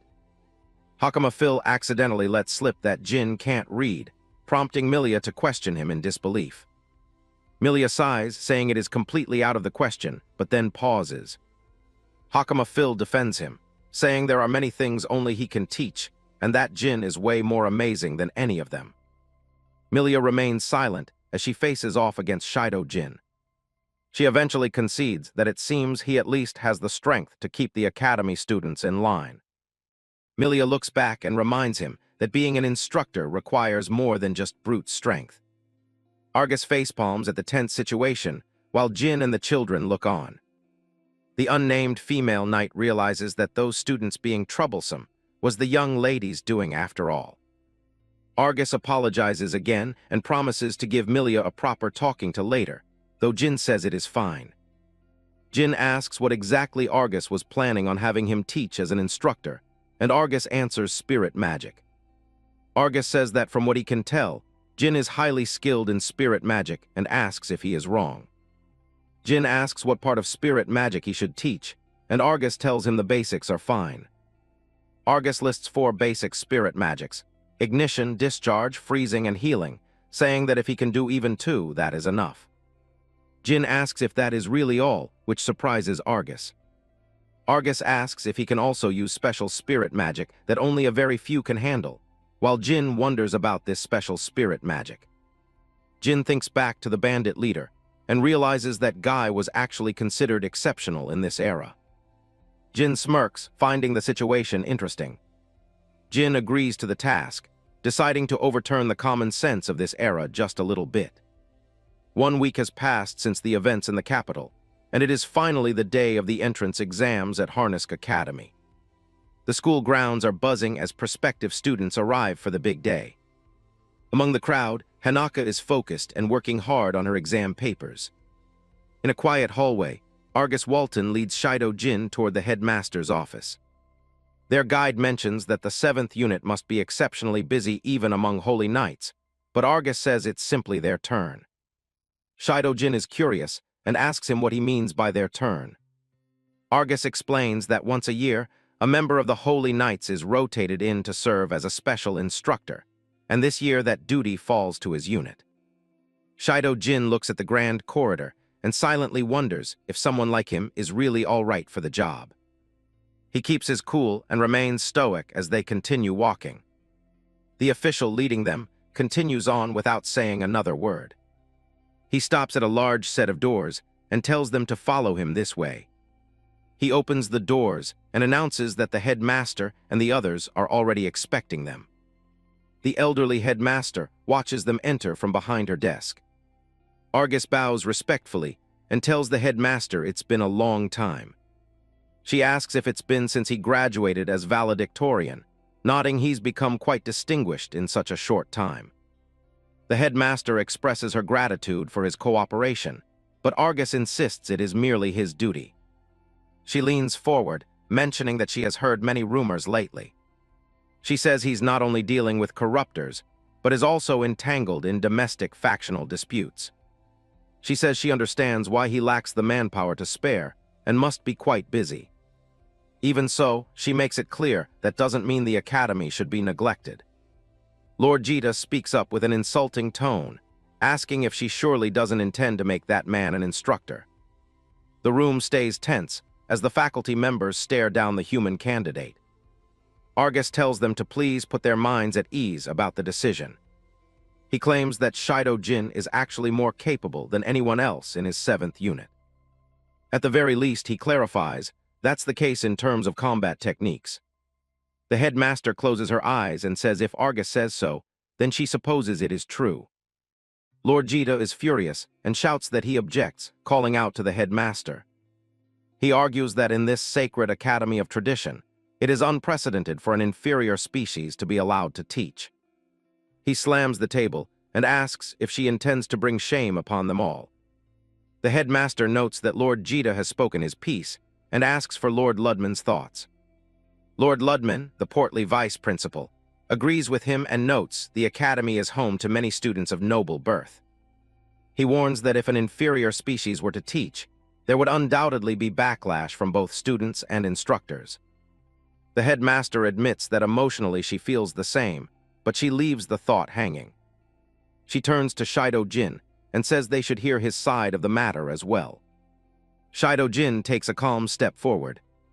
He bows and apologizes for the late introduction, identifying himself as Shido Jin from Kodama Village. The headmaster is impressed, thinking to herself how remarkably composed he remains even though he was mocked.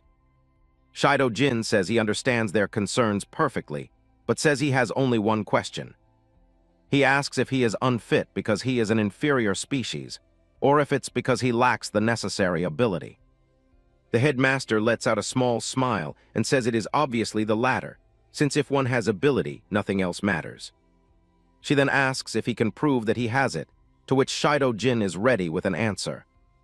Argus Walton smiles and asks why they don't just put it to the test right now. The scene shifts to the Harnisk Academy Spirit Magic Practice Field, an impressive open-air arena carved into the side of a mountain. Lord Jita stands opposite Shido Jin, nodding that since today is for entrance exams, there are almost no students around. He gives a wicked smile and adds that at least Shido Jin will be spared any public embarrassment. Shido Jin stares back in silence, completely unfazed by the instructor's taunting. The headmaster declares that the rules are simple and that they will fight using only spirit magic. She continues, explaining that as he is meant to be a spirit magic instructor, seeing his actual strength is the best way. In the stands, a group of students watches with curiosity, with one asking what is happening after hearing they were doing some kind of mock battle.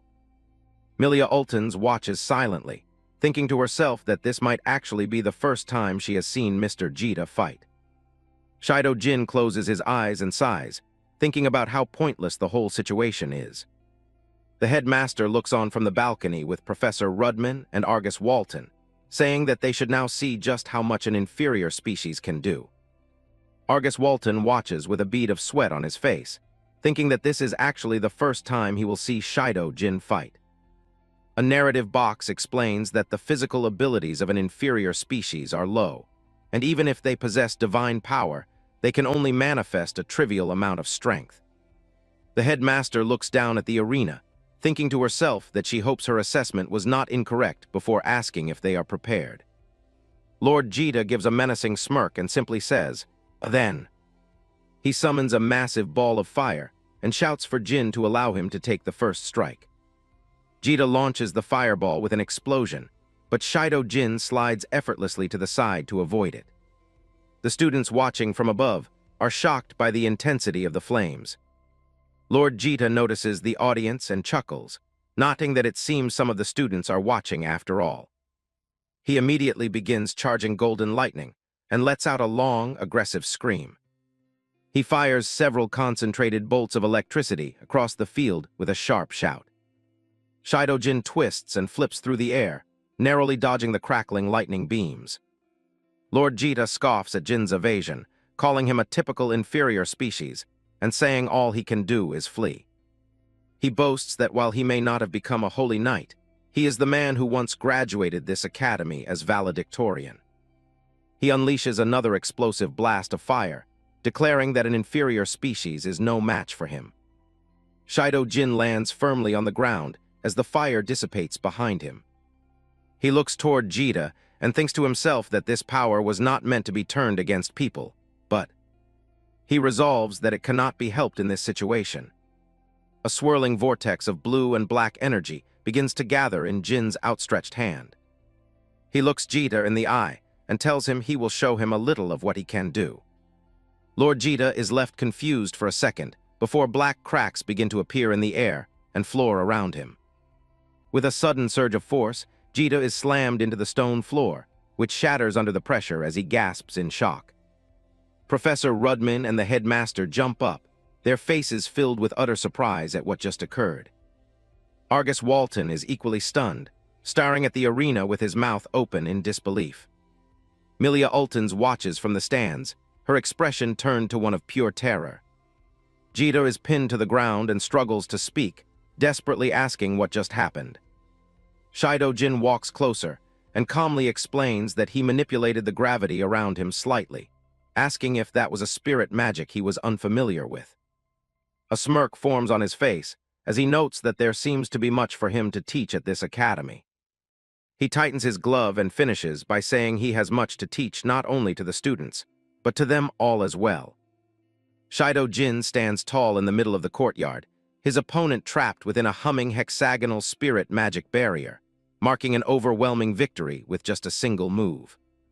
The wolf instructor is shaking with shock and anger, unable to believe that a human just effortlessly blocked his magic. With a casual snap of his fingers, Shido Jin dispels the energy field and the remaining magic. The wolf instructor falls to his knees, staring up at the man in total disbelief. He manages to stammer out, "Why, what did you do?" But Shido Jin just calmly replies, "Spirit magic, so what?" The instructor keeps shouting, "I've never heard of spirit magic like that before. You must have used some kind of underhanded trick," while Jin just tries to calm him down with a "hey, hey." Shido Jin begins to say, "Well," while the wolf instructor continues his angry outburst in the background. The headmistress declares that settles it, and Professor Rudman agrees with a solemn, "Indeed." Students gathered on the balcony whisper to each other, completely stunned by the outcome. Students ask, "Did you see that? And what was that just now?" While Milia Ultons realizes that was definitely a special type of spirit magic. The princess wonders why. Unlike us, who evolved after receiving the blessing of spirits, the sacred power of inferior species should be practically non-existent. Milia stares down at the courtyard with a look of intense suspicion. The instructor even grabs Jin's collar, but the human just tells him to calm down as Milia thinks, just who is that man? 1 week passes, and the view shifts to the grand scale of Harnisk Academy. The school teaches regular subjects, but its true purpose is to train warriors who will defeat the invaders. A stern warning is given to the new students. Those who cannot keep up will be forced to leave this academy without mercy. The headmistress speaks from the podium, telling them, "But if you graduate from here, joining the Holy Knights won't just be a dream." She looks out over the crowd and emphasizes that everything depends on your ability. A cat hybrid student remarks, "There are a lot of freshmen this year. Yeah, looks like many of them are commoners." Milia stands silently on the balcony as a hand reaches out and Reyes, a lion hybrid student, says, "Yo." He addresses her, saying, "It's rare for you to show up at the entrance ceremony. I thought you weren't interested in other people." He continued with a smirk, "If there's some famous noble among the freshmen, you'd want to get friendly with them, right?" And she retorted, "Aren't you the same?" Suddenly, he notices something in the crowd and asks him, "What's that?" Reyes points down and asks, "Why is an inferior species sitting in the instructor's seats?" But Milia just tells him because he's an instructor. He shouted, "What?" She didn't even bother to explain and asked back, "From your perspective, what do you think about that man?" The lion hybrid is left speechless, thinking to himself, "Even if you ask me that. He's just an inferior species."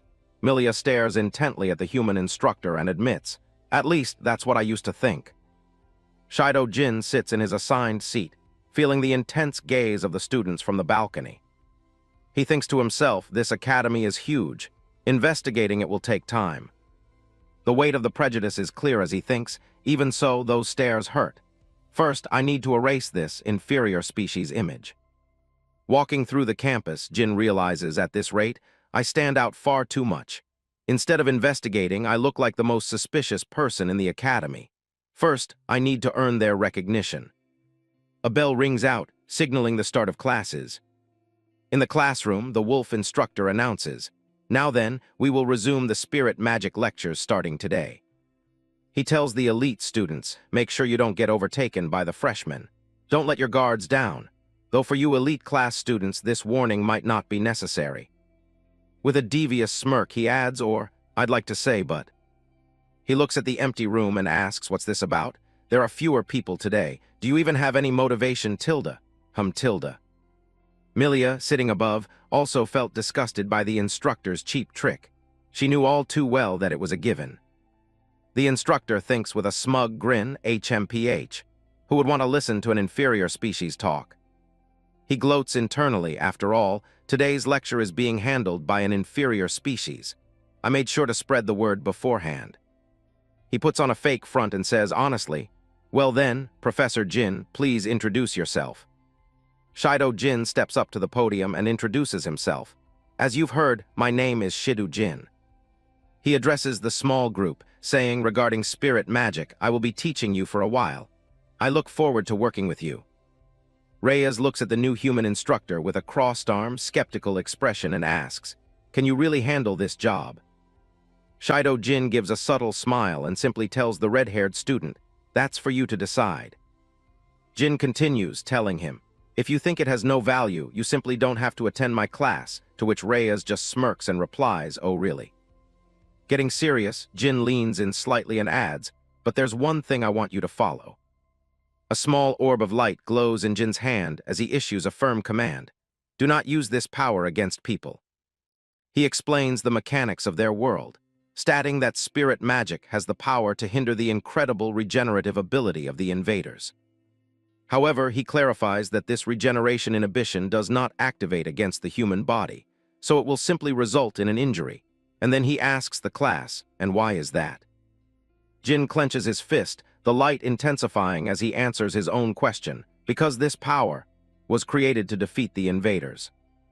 Milia Ultons watches from the crowd with a nervous, sweating expression as Jin finishes his warning. So please, do not misuse this power. A dark-haired student with wolf ears lets out a jagged haw and arrogantly asks, "Are you stupid?" as he declares that power is power. This wolf student, aggressor, leaning back in his seat, continues with a condescending tone, "I came to see what kind of lecture an inferior species would give. And you're saying us not to use spirit magic."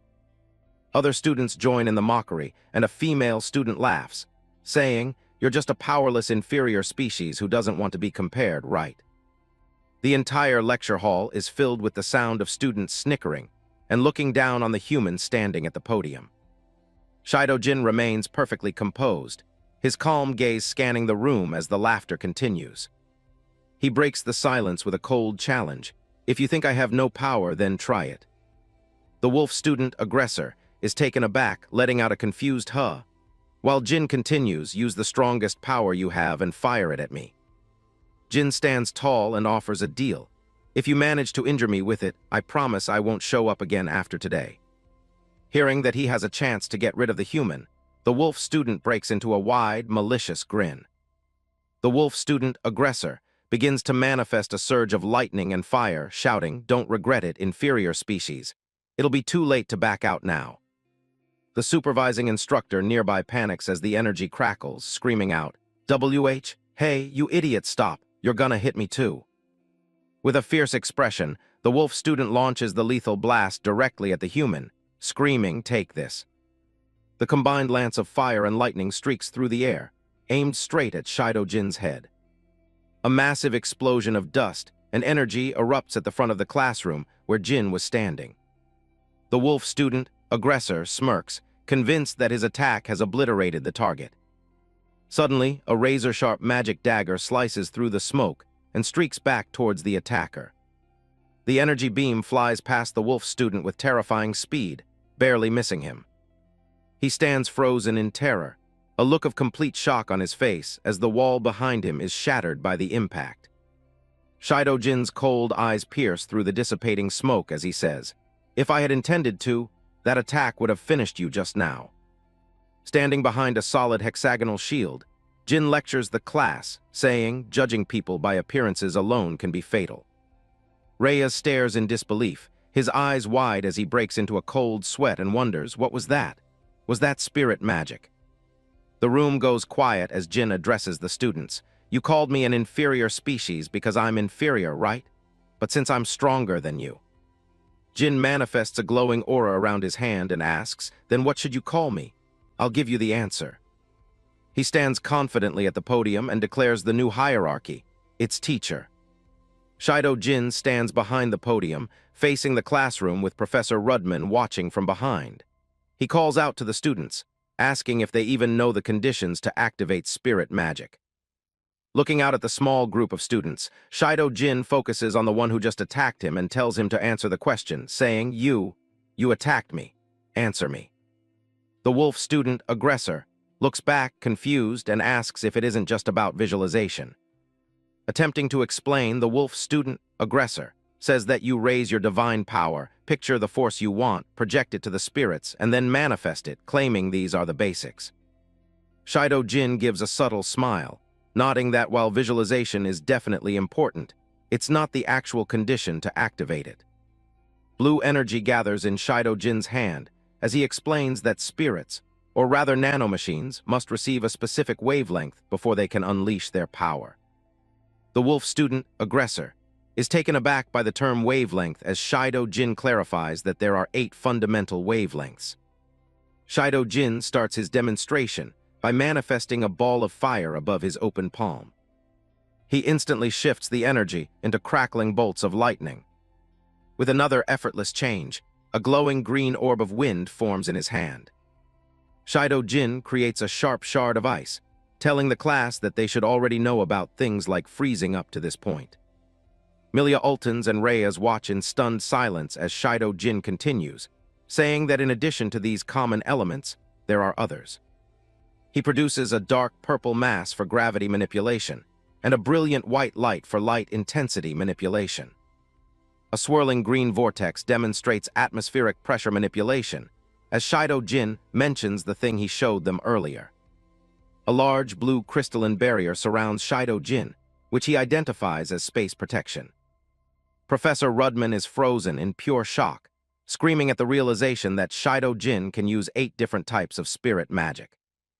Holding a small spark of energy, Shido Jin reminds them that visualization is key, just like how the student turned a discharge into a spear to throw at him earlier. A confident smirk crosses Shido Jin's face as he says, "Now." With his arms crossed and a smug expression, Shido Jin asks if they should finally begin the lesson. After the class ends, Shido Jin walks through the quiet hallways of the academy. Shido Jin stops to think, realizing he needs to investigate this sprawling academy, but he's hitting a snag. Glancing at the passing students, he notes that they are walking around everywhere he goes, making it impossible to find anything suspicious. He decides he needs to find a place where students aren't allowed, unaware that Milia Ultons is trailing behind him. Shido Jin looks back with a sharp gaze, while Milia Ultons watches him closely. Milia Ultons steps forward to confront him, arms crossed, and asks who he really is. Shido Jin stops as she admits he's not normal, since he clearly wasn't just some regular inferior species. Milia Ultons remains skeptical, stating there's no way an inferior species could handle all types of spirit magic. Shido Jin reiterates what he just taught in class, that anyone can use them as long as they know how to switch between wavelengths. Milia snaps back, telling him not to act like everything is so easy. Milia Ultons looks away, observing that if it were really possible, he wouldn't be drawing so much attention from the other students. She tells him they should go somewhere else to continue the conversation. The scene shifts to a quiet, open-air corridor of the academy as the sun begins to set. Milia Ultons looks back at Shido Jin and asks if he's going to answer her questions now. Shido Jin walks beside her, calmly claiming he's just an ancient human who slept in Kodama village for 100 million years, but Milia Ultons just thinks he's a pretty good joker. Milia Ultons takes a more serious tone, asking what exactly he was doing 100 million years ago. Shido Jin rests his gloved hand on his chin, admitting he did a lot of things and that he was an agent. Confused, Milia Ultons had no idea what an agent even meant. Jin cracked a joke, suggesting that it's someone who works themselves to the bone for their country. Shido Jin looks down, his expression hardening as he says he fought countless villains. A flashback shows Shido Jin in a modern military setting, sitting with his comrades. He thinks about how it still feels clear even though it was 100 million years ago. He recalls his team gathered around a whiteboard, planning an attack strategy with technical diagrams. He remembers being in the field, gun in hand, taking cover while bullets sparked off a nearby wall, nodding he can remember it like it happened yesterday. Shido Jin closes his eyes as a vision of an explosion blends with his face, thinking to himself how nostalgic it all is. Milia Ultons asks him how a person like him ended up sleeping for 100 million years, to which Shido Jin simply replies, "I failed."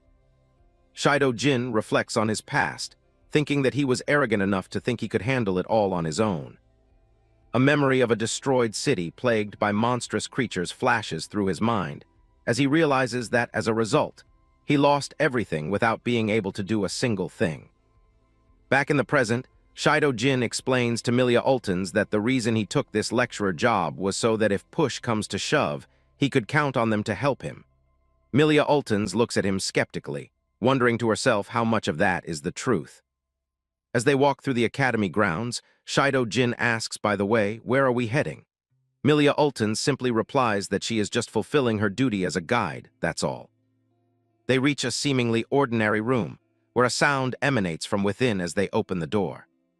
Shido Jin looks around the cluttered interior and wonders, this is. Milia Ultons explains that this is where lecturers keep the materials for their classes.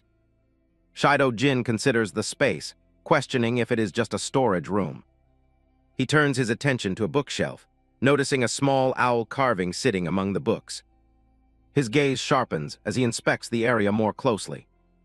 Shido Jin asks why they are here, and Milia Ultons reveals a piece of paper, explaining that it means she's been doing some investigating of her own.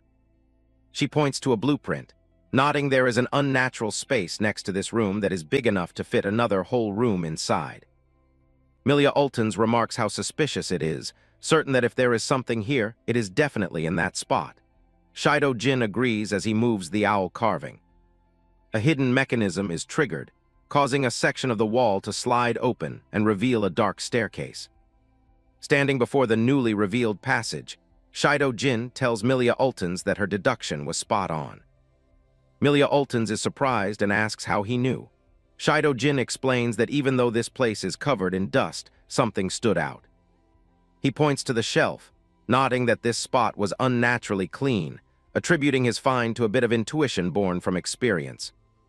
Shido Jin begins to descend into the darkness, telling Milia Ultons he will go check what is inside and that she should wait here. She immediately protests, shouting for him to wait and that she is coming too. Shido Jin warns her that if there is something in there, it is a corruptor, and tells her it is dangerous. Milia Ultons glares at him, telling him not to dare look down on her. Milia Ultons proudly states that her grades are among the top in her year, and that she possesses skills no less than her brothers. Shido Jin gives a small smile and agrees to trust her. They make their way down the stone stairs, with Shido Jin using an orb of light to illuminate the path. Shido Jin observes that the path goes quite deep underground and thinks about how light intensity manipulation is convenient. Milia Ultons notices his focus and asks what about it. He looks into the dark corridor ahead, thinking this atmosphere feels like something out of a fantasy game where a monster might pop out. Milia Ultons catches the word and wonders if he said fantasy. Milia Ultons changes the subject, asking, by the way, about what he said earlier regarding fighting villains all this time. She asks if he already has a target in mind for who is suspicious. Shido Jin laughs it off, saying she is demanding a lot for their first day. Shido Jin pauses for a moment, admitting that he supposes he does. A vision of Professor Rudman appears as Shido Jin suggests that maybe he might be involved. Milia Ultons is curious and asks how he can tell. Shido Jin recalls Professor Rudman's behavior, thinking that he is calm when he is talking, but there is more to it. He reflects that when the professor is not talking to anyone, his mind isn't there, which is a trait seen in people forced to do things other than their intended purpose. He adds that the man is also abnormally guarded, although he tried to pretend he wasn't. Milia Ultons mentions that she actually thought Professor Gilda was the suspicious one. Shido Jin dismisses the idea, saying that teacher couldn't pull it off. Watching Milia Ultons, Shido Jin thinks that her emotions are too easy to read on her face, and that she probably is a good person at heart since she doesn't have a double-faced nature. They finally reach the bottom, and Shido Jin says well then as they look out into the cavernous space. Milia Ultons is amazed by the size of the area, stating she never imagined there'd be a space this wide under the academy. Shido Jin stops abruptly and asks, "What is this?" Milia Ultons follows his gaze and asks if he has found something. Shido Jin is visibly stunned, thinking to himself that he never thought he would find it in a place like this. They stand before a massive, high-tech metal door, and he slowly realizes that this is a gateway leading to one of the research labs Kagura had scattered across the world. Shido Jin stands before a gargantuan vault door buried deep beneath the academy. He recognizes it immediately. This is the research facility his old colleague Kagura left behind. Mechanical gears groan as glowing blue patterns flare across the metal surface. The ancient security system is still active, protecting the secrets within with high-level nanomachines. Princess Lai stares at the massive structure in disbelief. She never imagined a facility of this scale could be hidden directly under the school's grounds. Jin steps closer to examine the lock. Lies asks if there's any way inside, and the instructor explains that a specialized access key would normally be required for entry. The princess is confused by the term, so he simplifies it. It's the only object capable of overriding the security and opening the door. He pauses for a moment, his gloved hand moving to his chin as he recalls something important from the recent past. He remembers Hakama Phil, the girl from Kodama village who inherited a similar key. It's highly likely that someone else within the academy holds a duplicate inheritance. Jin's hand begins to glow with a faint, ethereal blue light. If an inherited key is needed, he has a much more direct way of handling the situation. He presses his palm against the cold metal. A holographic interface flickers to life, instantly confirming his identity as the highest-level access authority and initiating the unlock sequence. With a heavy metallic grind, the massive doors begin to separate. A gust of stale, cold air rushes out from the pitch-black void of the facility. As they step inside, Jin's expression hardens. He realizes that whoever is trying to plunge the country into chaos must be the person currently holding the facility's access key. The interior is a nightmare of high-tech cages. Looming in the shadows is a massive, multi-eyed monster, a corroder, locked away behind heavy iron bars. Liz is paralyzed with fear, her hands trembling as she takes in the sight. The idea that such monsters are being kept right beneath her fellow students is terrifying. She turns to the instructor, bewildered by how he bypassed the lock. He just gives a vague answer, claiming that people from his era were simply special. He continues walking into the dark, leaving her with more questions than answers. Liz can't shake the feeling that there's something fundamentally different about the man. She watches him from behind, wondering if his claims of being from 100 million years ago could actually be the truth. Jin stops in front of a cage containing a muscular, lizard-like creature. Despite its appearance, the monster remains eerily still as he observes it. The silence in the laboratory is unsettling. Cages filled with various monsters line the walls, yet none of them are making a sound. He stares into the glowing eyes of the beast. It bothers him that these creatures are being held so peacefully, without any of their usual bloodlust. He moves to the next cage, finding the same result. Not a single corroder shows any sign of the rampaging behavior they are known for. It reminds him of the monsters the bandits had captured earlier. They, too, were kept in cages without putting up a fight. Looking up at a behemoth with dozens of glowing orange eyes, a new question arises. He wonders exactly how anyone could have transported a creature of this size into the facility. He concludes that the academy itself is deeply suspicious. Liz nods, admitting her brother's initial doubts about the school were well-founded. She suggests setting up an ambush right there to catch the mastermind when they return. Jin immediately shuts down the idea. His priority is different. He wants the academy sealed off immediately so they can eliminate these monsters before something goes wrong. Liz is stunned by his lack of interest in the culprit. She asks if he's really willing to just let the person responsible walk away. Jin points up toward the ceiling. He reminds her that the students are directly above them, and they would be the first to die if these creatures were to break loose. He knows how the royal family thinks. Even her brother Reyes would prioritize the lives of the people over the capture of a single traitor. Liz looks down, realizing he's right. Jin sighs, admitting he has an increasingly bad feeling about the current situation. His eyes narrow as he looks back into the depths of the lab. He needs to investigate this place further to uncover the true purpose of the research.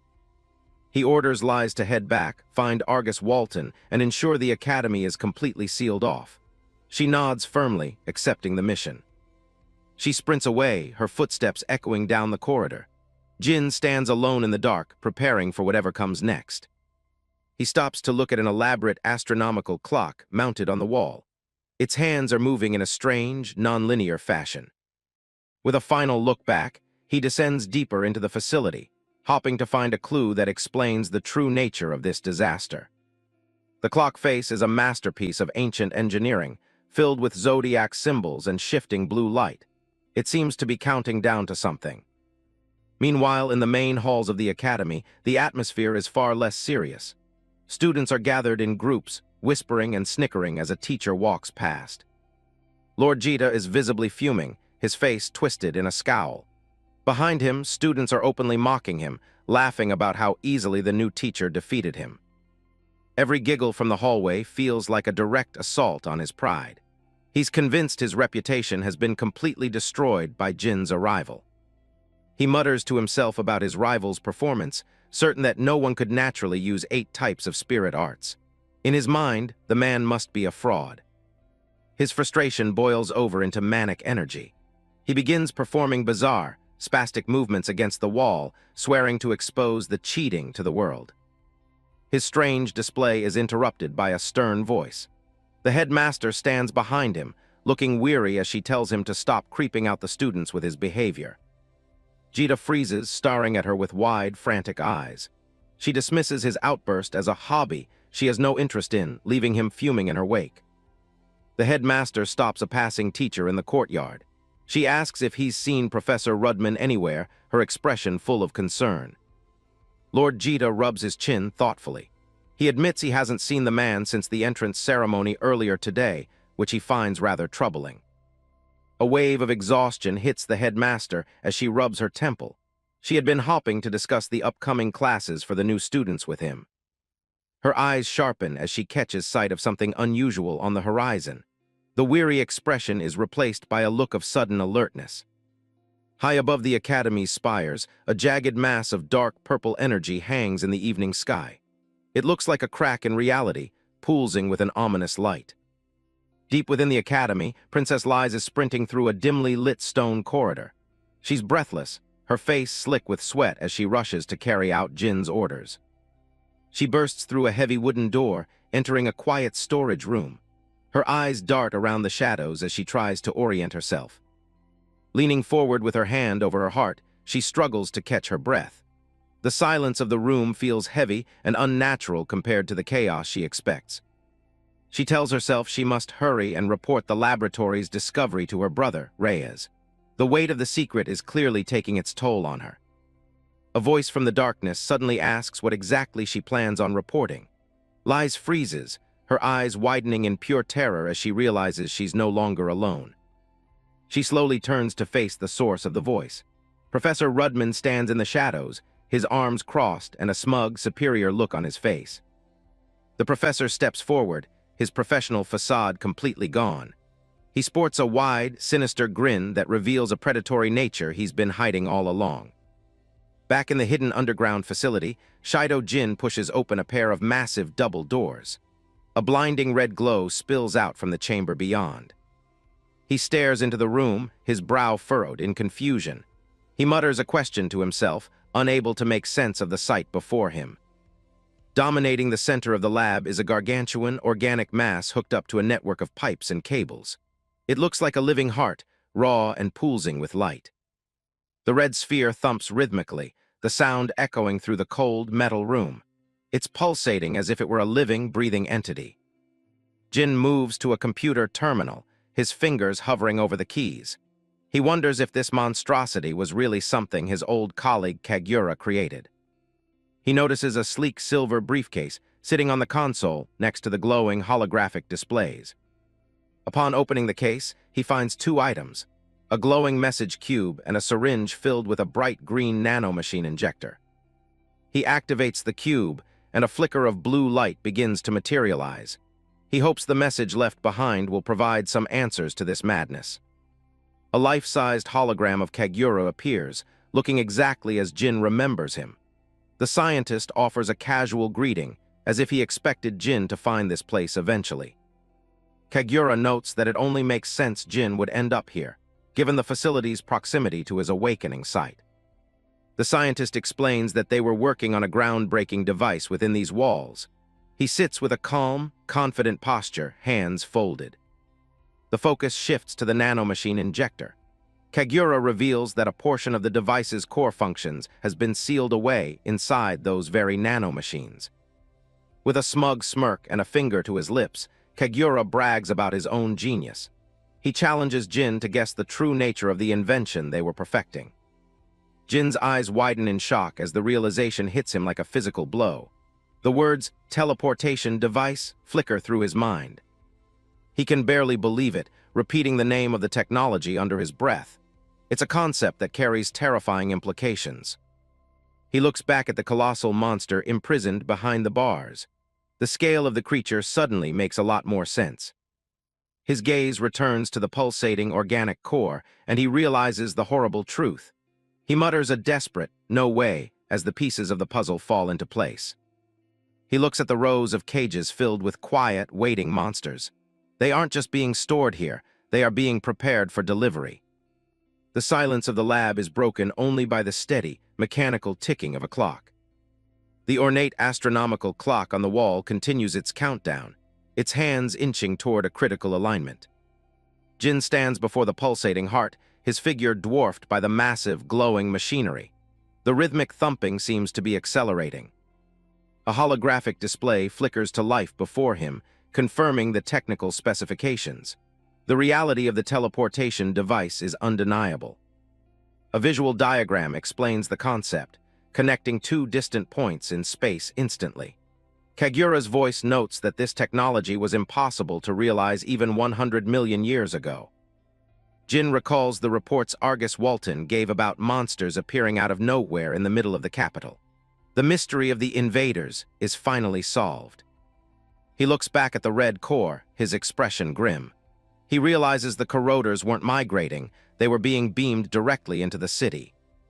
He looks at the hologram of Kagura, seeking more information. He needs to know if this was the intended purpose or if the technology has been hijacked. The hologram displays a blue, swirling vortex, the portal generated by the teleportation device. Jin's confusion deepens as he studies the technical data. He notes that the version in front of him looks fundamentally different from Kagura's original design. He stares at the pulsating red mass, a sense of dread washing over him. He wonders what kind of corruption has turned a transport device into this organic nightmare. A sharp mechanical clack echoes through the room as the clock hand hits the final marker. The time for investigation has officially run out. The red core of the teleportation device pulses one last time before detonating in a sphere of pure, white radiance. Shido Jin is forced to shield his eyes as the laboratory is consumed by the overwhelming light. The sound of the machine's final activation fills the room. Inside the storage cages, the captive corroders are swept up in the same energy. They begin to shimmer and fade as the teleportation process takes hold. A massive, multi-eyed monster dissolves into glowing particles, its physical form being converted into data for transport. A pillar of blinding red and white light erupts from the facility, punching through the earth and soaring into the evening sky. Outside in the academy courtyard, Hakama Phil sprints toward Argus Walton. She shouts that the royal capital is in the midst of a sudden, catastrophic emergency. Argus stares up at the sky, his face pale with dread. He tells her he already knows, his eyes fixed on the horrific sight above. The sky has turned a bruised purple, and hundreds of monsters are raining down on the capital's rooftops, transported directly into the heart of the city. Back in the library, Liz stands her ground against Professor Rudman. The professor mockingly asks why she's looking at him with such a stern and accusing expression. He leans in, a cruel glint in his eyes. He addresses her by her full title, Lady Ultons, with a tone that suggests he no longer fears her authority. Liz commands him to step aside, her voice trembling with rage as she accuses him of being a collaborator in the attack. Golden energy begins to spark at her fingertips. Rudman chuckles, confirming her suspicions. He admits that he's noticed her sniffing around the school's secrets for quite some time now. Liz's breath hitches as the full scale of the betrayal sinks in. She realizes the enemy wasn't just at the gates, but within the faculty itself. With a broad, villainous grin, Rudman declares that today is the day their long-awaited plan finally moves into the execution phase. Distant screams echo through the halls. He explains that the invasion was originally meant to happen later, but Liz's interference forced him to accelerate the timeline. He stares at her with a predator's intensity, his eyes reflecting the cold calculations of a man who has already won. Deep in the underground tunnels, Shido Jin is sprinting toward the exit. Rudman's voiceover notes that the silver-haired man has become far too much of a threat to ignore. Jin rounds a corner, his long coat snapping in the wind of his own speed. Rudman considers him just as much of a nuisance as Liz's brother Reyes. Rudman gestures toward the dark, hidden stairwell behind him. He reveals that Jin has already discovered the secret research facility. Liz looks on in shock as the professor explains his intent to nip the seeds of anxiety in the bud by eliminating everyone who knows too much. Liz braces herself for a fight, her hands glowing with light magic. She internally questions if she has the strength to defeat a seasoned mage like Rudman. Rudman lets out a boisterous laugh, his face contorted with arrogance as he prepares to unleash his power. He boasts about the invincible power he's acquired, unaware that Hakama Phil and another student are creeping up behind him with a massive ceramic pot. Lai's combat stance falters as she stares in utter confusion at the bizarre scene unfolding behind her enemy. Rudman continues his grand monologue about his new power, completely oblivious to the shadow looming over him. With a heavy thud, the giant clay pot smashes directly onto Rudman's head, shattering into a dozen pieces. Lai stands frozen, her mouth agape as she watches the formidable villain crumble to the floor in a heap. Hakama Phil lets out a long, weary sigh and wipes the sweat from her brow, looking satisfied with her unorthodox attack. Hakama stands triumphantly over the unconscious professor, whose eyes have rolled back into his head. She simply declares that she's won the encounter. Lais finally finds her voice and asks what they are doing here. Hakama explains that they were frantically searching for Jin. Through the library window, the girls watch as pillars of smoke rise from the burning city. Hakama emphasizes that they need Jin's strength to deal with the chaos. Kyudo Prutsa steps forward, looking small and nervous. Hakama adds that Kyudo was the one who saw Jin entering this specific part of the building. Lais looks down at the younger girl and asks if she's a freshman. Kyudo bows deeply, introducing herself with a stuttering, formal greeting. Kyudo looks at the teacher's prone body and asks with a worried expression if it was really okay to knock out a member of the staff. Hakama dismisses the concern with a casual wave. Hakama jokes that since their faces weren't seen, they can just blame the whole thing on this lady here, pointing at Lais. Lais snaps back, telling the potato girl to show some respect. The sound of heavy footsteps echoes up the secret stairwell as someone approaches at high speed. Hakama turns her head, her ears twitching as she focuses on the sound coming from the hidden door. Shido Jin bursts out of the secret passage, his eyes immediately landing on the unconscious Professor Rudman. He asks for a quick explanation of what happened. Hakama rushes to his side, explaining that the situation outside has descended into complete madness.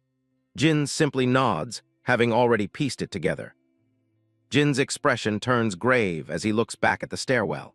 He reports that every single one of the monsters held in the research facility has vanished. Lai's eyes widen in horror as she realizes the terrifying implication of his words. Realizing there is no time to lose, the group of 4 sprints out of the academy and toward the battle raging in the capital. The royal capital is a landscape of fire and ruin. Billowing black smoke chokes the sunset sky as explosions rock the foundations of the city. Panic-stricken citizens flee for their lives through the narrow streets. A hulking, lupin beast with rows of jagged teeth looms over a fallen man, its eyes glowing with predatory hunger. From the sky, a massive winged predator swoops down and snatches a civilian from the ground. Below, a young beastman girl and other residents scream in terror as they scramble to avoid the same fate. The ground tremors under the weight of a colossal invader. A massive, taloned foot slams into the cobblestones, pulverizing the stone and sending a shockwave through the alleyway. A gargantuan corroder towers above the rooftops, its muscular frame studded with pulsating yellow orbs of energy. In the distance, the spires of the royal castle stand as the monster's next target. The creature's face is a mass of writhing tentacles and multiple glowing eyes. It lets out a deep, resonant rumble that vibrates through the very air. The corroder unhinges its jaw, revealing a cavernous mouth lined with rows of needle-like teeth. A blinding light begins to coalesce deep within its throat. Lais watches from a distance, her face pale and her hands trembling. She cries out in despair as she witnesses the systematic destruction of her home. Shido Jin stands on the edge of a high vantage point, his eyes fixed on the unfolding catastrophe. He grits his teeth in frustration, regretting his decision not to destroy the teleportation device the moment he found it. Beside him, Hakama Phil leans over the railing and points urgently toward the center of the city. She shouts for Jin to look at the massive threat looming over the capital. The giant monster stands at the heart of the destruction, the air around it rippling with the sheer force of its gathered energy. With a deafening roar, the corroder unleashes a concentrated beam of white-hot energy from its mouth, aimed directly at the seat of power. The beam lances across the sky, its brilliance casting long, flickering shadows over the burning city. The target is clear, the royal castle itself. Lies and Kudo Prutsa cling to the balcony rail, their eyes wide with terror. Lies realizes that if the blast connects, the royal family and the heart of the kingdom will be lost. Shido Jin remains unnervingly calm despite the chaos. He pulls a specialized syringe from his coat, admitting his error and vowing to put an end to the crisis himself. He plunges the needle into his forearm, injecting a glowing serum into his bloodstream. Instantly, his body is wreathed in crackling blue arcs of electricity as he activates a simplified version of the teleportation technology. A memory of Kagura flashes through his mind, the scientist warning him that the energy stored in the nanomachines is finite. The high-level function can only be used once per day. The monster's beam continues its path of destruction, carving through the air. The voice of his mentor echoes in his head, reminding him that the teleportation is limited to his line of sight. The energy beam closes the distance to the castle tower, the heat and pressure already beginning to crack the ancient stone.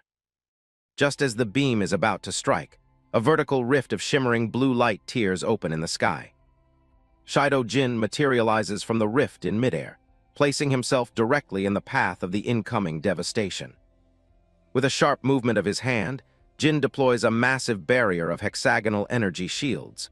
The monster's beam slams into the defense with a world-shaking impact, creating a blinding explosion of light as he holds the line.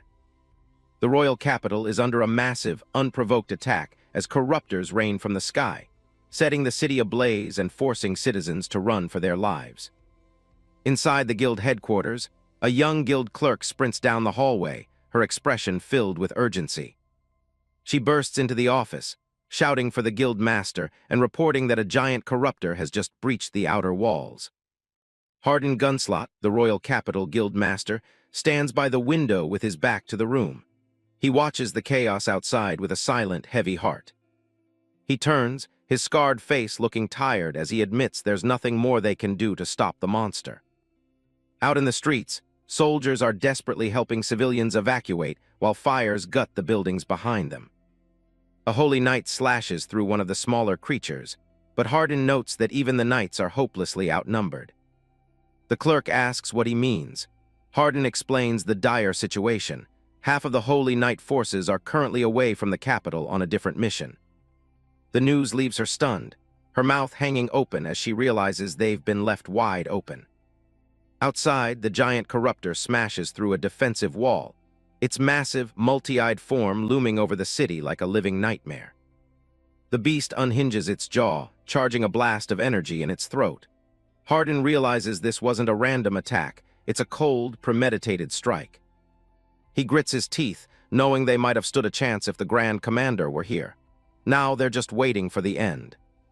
A sudden, brilliant pillar of blue light tears through the sky, striking the center of the monster's blast and holding it back. Hardin stares out the window, completely taken aback by the unexpected intervention.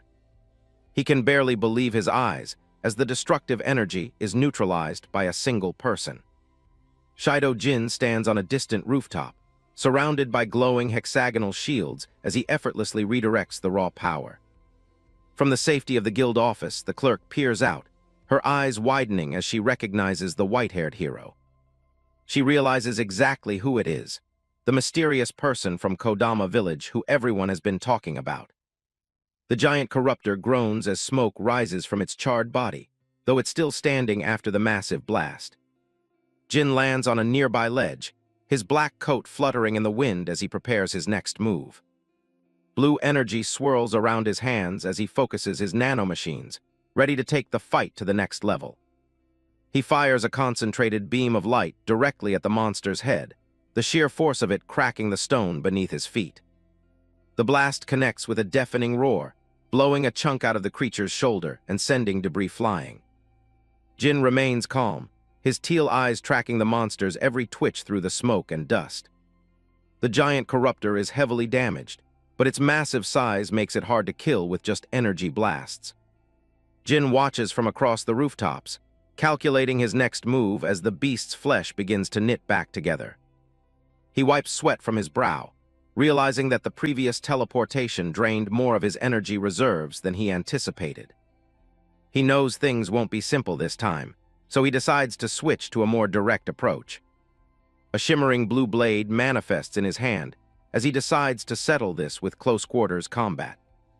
He lunges forward, his sword leaving a trail of blue light as he slashes a massive arc through the air. Multiple deep cuts appear on the monster's hide as Jin strikes with blinding speed, not giving the beast a moment to breathe. He doesn't stop for a second, diving back into the fray to keep the pressure on. Jin moves like a blur, appearing in multiple places at once as he carves into the giant corruptor's legs and torso. "Focus," he tells himself, his gaze sharpening as he looks for a single, lethal opening in the monster's defenses. He knows that a simple attack will just allow the beast to regenerate immediately, so he needs to buy enough time for a finishing move. Using his nanomachines, he manipulates gravity to nullify his own body weight, allowing him to move with weightless grace. He kicks off a wooden beam, atmospheric pressure manipulation generating a localized wind to give him a massive speed boost. He swoops down toward the monster's core, atmospheric pressure bending around his blade for maximum impact. In another part of the city, a smaller monster pins down a wolf-eared soldier, its jaws snapping inches from his face as he desperately holds it back.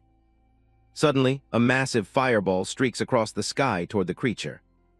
The beast explodes in a burst of flame, saving the soldier just as he was about to be overwhelmed. Two students from Harnisk Academy step forward to join the battle, ready to back up the city's defenders. A cat-eared soldier desperately parries a monster's claw with his spear, shouting a word of gratitude to someone nearby. Behind him, two fellow Beastman students prepare for the next wave, nodding that the royal capital is in a serious pinch. The trio faces off against a pair of incoming monsters, including a red spider-like creature and a hulking green humanoid. A black boot slams into the stone street with enough force to kick up a cloud of dust. Shido Jin arrives like a lightning bolt, his blade glowing with blue energy as he carves straight through the green monster. The three students can only stare in absolute shock as the threat that was about to kill them is eliminated in a split second. One of them stammers, barely able to process that a human, someone they viewed as an inferior species, is this powerful. Jin doesn't wait for a thank you, sprinting immediately toward the giant corruptor to close the distance before it can regenerate. The massive, multi-eyed beast lets out a roar that shakes the very foundations of the city. Jin narrows his eyes as a sudden wave of dark energy erupts from the monster, forcing him to react. He leaps high into the air, his black coat fluttering as he prepares a heavy strike from above. He remains perfectly composed, his teal eyes glowing as he decides the monster is no longer a significant threat. Jin dives through a cluster of monsters, his blade leaving a trail of brilliant blue light as it slices through anything in its path. Landing amidst the wreckage, he prepares for the final push, determined to end the battle before the giant can strike again. He pushes his speed to the absolute limit, moving so fast that he becomes a series of silver afterimages dancing through the chaos. The giant corruptor looms over the rooftops, its massive tentacles lashing out in a desperate attempt to swat the intruder. Jin stomps the ground, catapulting himself directly at the creature. He lunges forward, his blade crackling with energy as he focuses all his power into a single, wide-range attack. The giant corruptor is caught directly in the path of the devastating strike, its massive form beginning to crumble. High above, Argus Walton and his fellow knights watch the battle in stunned silence, unable to believe what they're seeing. Liz and her fellow students can only stare from the sidelines, their faces pale as they witness the sheer scale of Jin's power. Jin leaps one last time, soaring high above the city as he prepares the final blow. He unleashes a flurry of lightning-fast slashes that carve deep wounds into the monster's massive torso. The giant corruptor howls in agony, its many yellow eyes blinking frantically as the blue energy begins to incinerate it from within. From the ground, Jin looks like a tiny silhouette against the massive creature, holding his glowing blade toward the sky. He dives straight into the center of the beast, becoming a human bullet of pure, concentrated blue energy. A mana spear condenses in his hand as he whispers a cold farewell, declaring that this is finally the end. A massive pillar of blue light erupts from the center of the monster, incinerating its entire body in a blinding flash. The column of energy roars toward the sky, completely engulfing the giant corruptor as it dissolves into nothing but ash. The explosion is so massive it lights up the entire capital, serving as a beacon of hope for everyone still trapped in the city. As the light fades, the giant monster is gone, replaced only by a massive crater and a cloud of lingering dust. From the guild office, Hardin Gunslot and the clerk watch the aftermath, their mouths agape in total silence. Hardin tries to find the words to describe what just happened, but the sheer scale of the power has left him completely speechless. Shido Jin lands on a nearby rooftop, calmly sheathing his blade as the smoke from the battle drifts past him. He looks back over the city one last time, his cold teal eyes showing no emotion as the people below whisper in awe. 3 days pass, and the royal capital is already well on its way to recovery, with reconstruction crews working around the clock. From his dormitory window, Jin watches the busy citizens below, observing how quickly they've returned to their daily lives. He stretches and reflects on the chaos, nodding that despite the massive scale of the attack, the damage was remarkably contained. He gives credit to the Holy Knights, acknowledging that their capability and quick response saved countless lives. The Knights had been on high alert, efficiently managing the smaller threats while the main battle raged in the city's center. Karina and her fellow Knights worked tirelessly to clean up the remaining mess and ensure the city's safety. Even Harnisk Academy was placed under a strict cordon for investigation, with Knights standing guard at every entrance.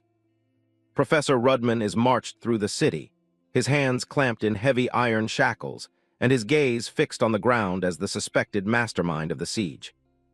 Other lecturers and the elderly headmaster are also rounded up by the Holy Knights, their faces reflecting the gravity of the interrogation currently underway in the capital.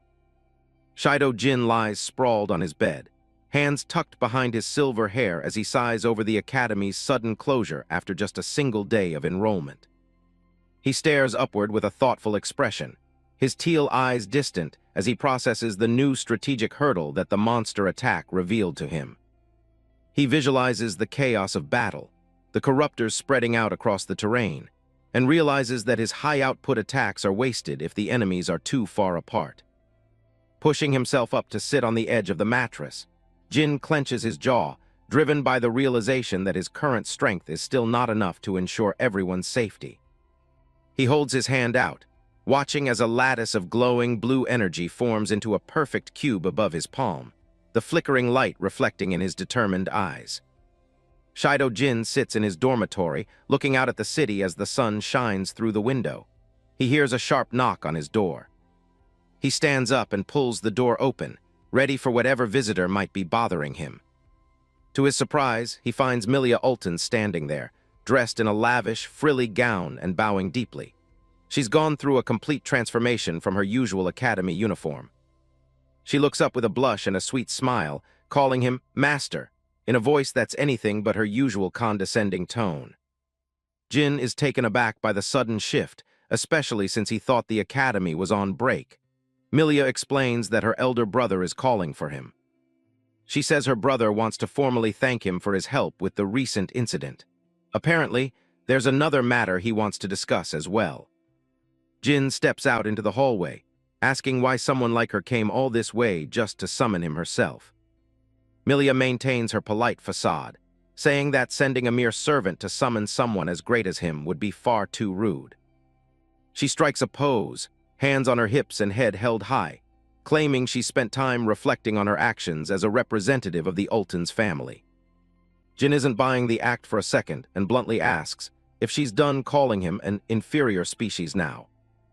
Milia goes into a dramatic speech about how one shouldn't judge people by appearances and should show respect to everyone.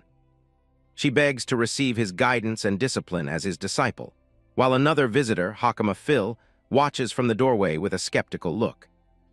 Hakama chimes in, saying she was bored at the dorms and decided to drop by for a visit. The sight of the country bumpkin clearly grates on Milia, who hides her annoyance behind her fan while internally fuming. Milia thinks about how brazen Hakama is for barging in, and Jin points out that she's already failing her reflection promise. They eventually move on, arriving at the massive and ornate Argus mansion. The mansion staff are lined up at the entrance, bowing respectfully as they welcome Milia back home. Among the staff are Poful and Shandy, the orphans Jin rescued, who now look well-fed and professional in their uniforms. Jin greets them, noticing they seem to have gotten used to the work here already. They thank him with bright smiles. He checks in on them, asking if they were hurt during the monster attack the other day. They tell him that everyone at the mansion was incredibly strong and protected them, showing a brief glimpse of the staff in action. Seeing their cheerful expressions, Jin is relieved to see they're being well treated in their new home. He asks who they've been hearing about his exploits from, and they mention both Milia and Lord Argus Walton. Milia snaps her fan shut and gleefully claims that spreading word of her master's greatness is her natural duty as a disciple.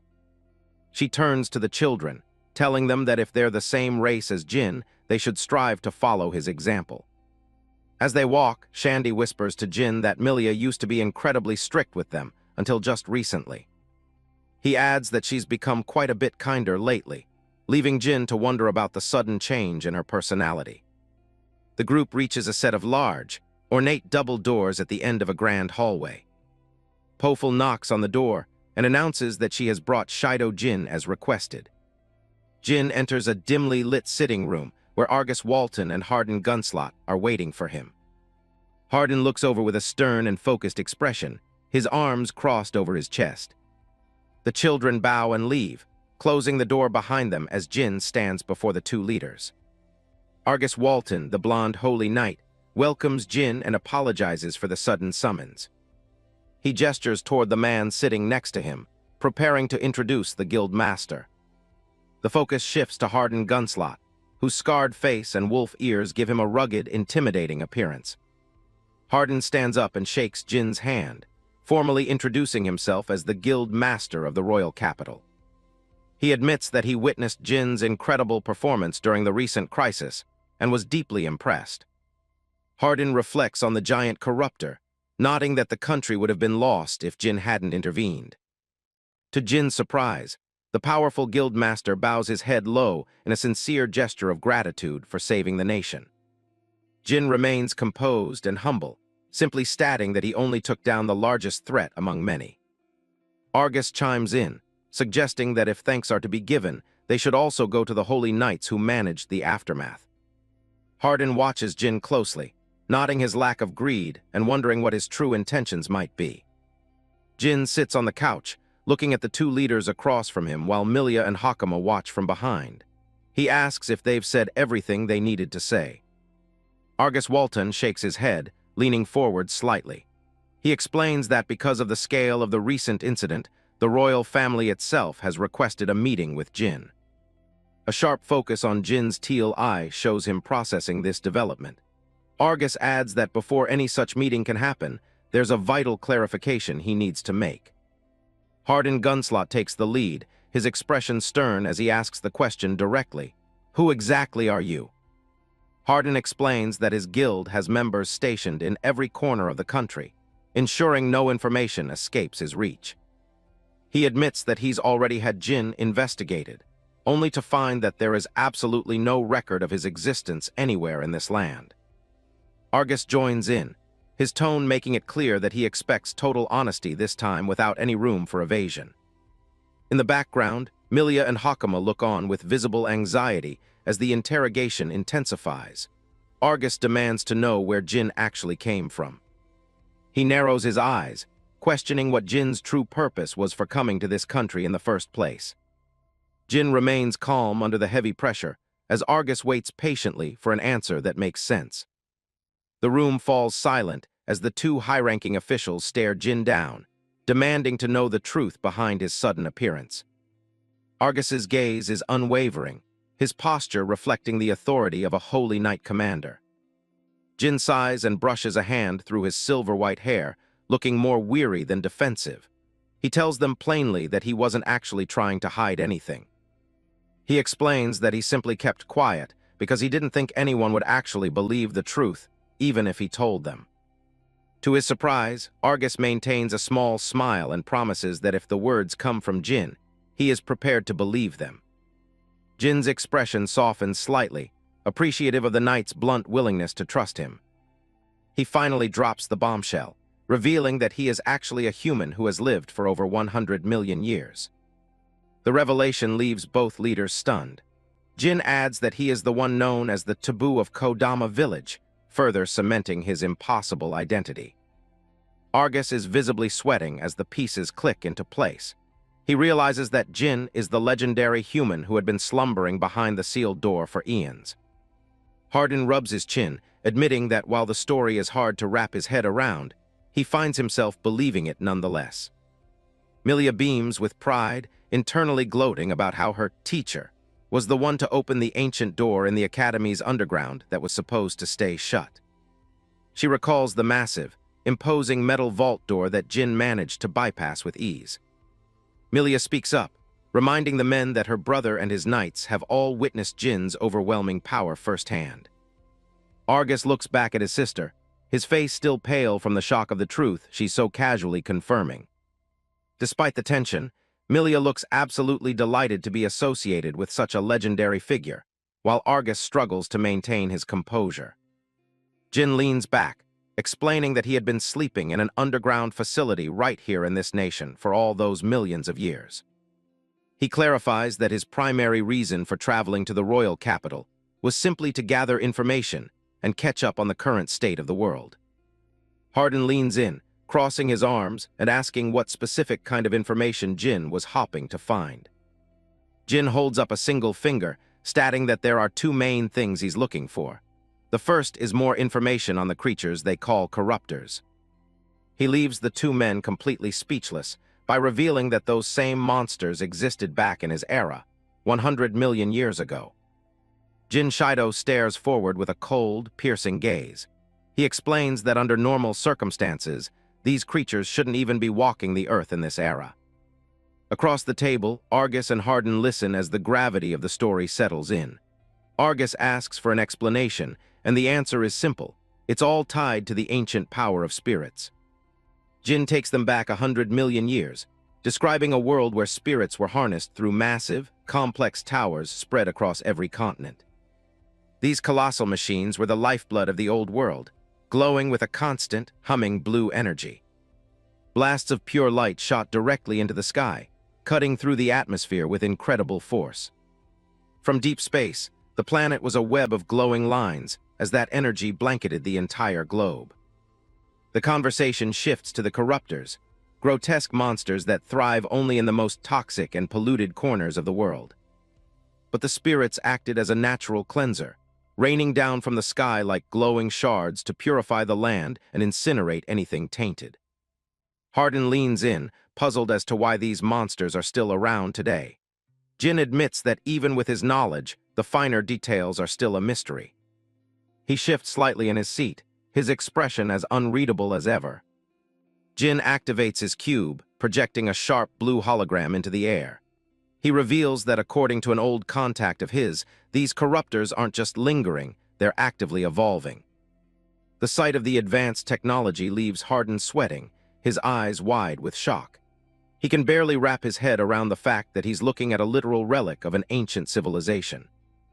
The old wolfman stares at the interface, trying to comprehend the logic behind such a complex system. Jin just shakes his head. He doesn't have the answers either. That mystery is exactly why he's made his way to the royal capital in the first place.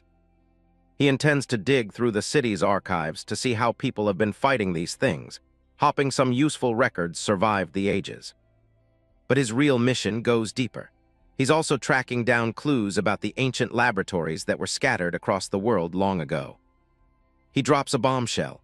One of those very labs is buried directly beneath the city they're in right now, built by his own friend.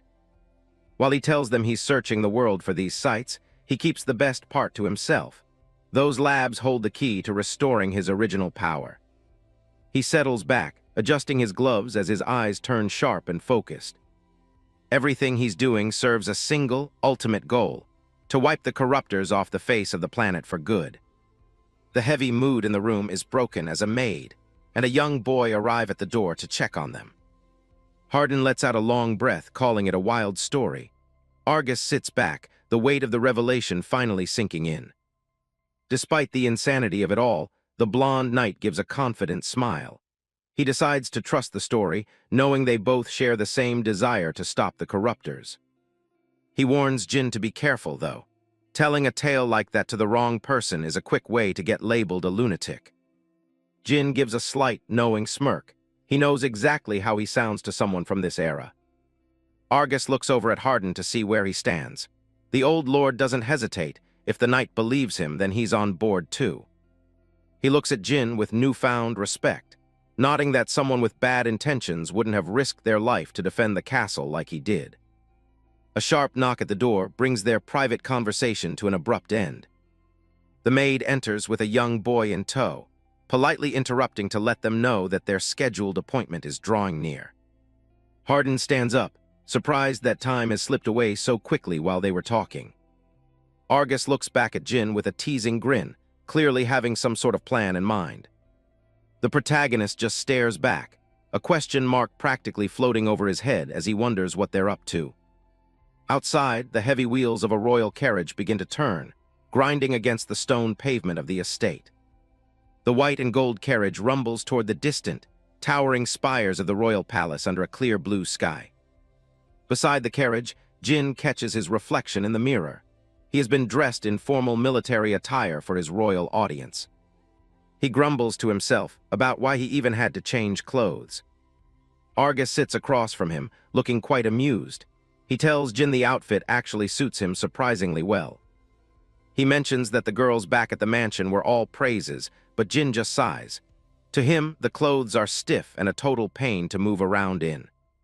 Hardin cuts through the small talk, explaining that they'll be meeting the first prince. Since the king is sick, the prince is currently acting as his representative. Jin just stares ahead, his expression flat. To him, all this royal formality is just one giant hassle he'd rather avoid. The carriage rolls through the massive stone gates of the inner palace. Jin can only hope he doesn't get dragged into some fresh batch of trouble. But as they arrive, they are greeted by rows of elite royal guards. Among them are the 3rd Division leader and the massive, bull-like commander Wassa, all standing at grim attention. Hardin leads the way into the grand hall, announcing that he's brought the hero who saved the kingdom from its latest crisis. Jin, Shido, and Argus follow closely behind, walking down the long red carpet. From the high throne, a cold voice rings out, commanding them to raise their heads. The atmosphere in the room is heavy with the weight of royal authority. Jin Shido looks up, his expression remaining stoic and unbothered despite the formal setting. Behind him, Argus stays in a respectful kneel, his eyes cast downward.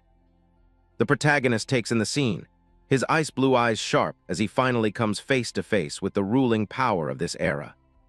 Standing before a massive, stained glass window is the first prince, Tails Kermosia. He cuts an imposing figure with his long blonde hair and sweeping royal cape, silhouetted against the bright light. Jin maintains his composure, greeting the prince with a simple introduction. Tails watches him from the top of the stairs, a faint, unreadable hum escaping his lips.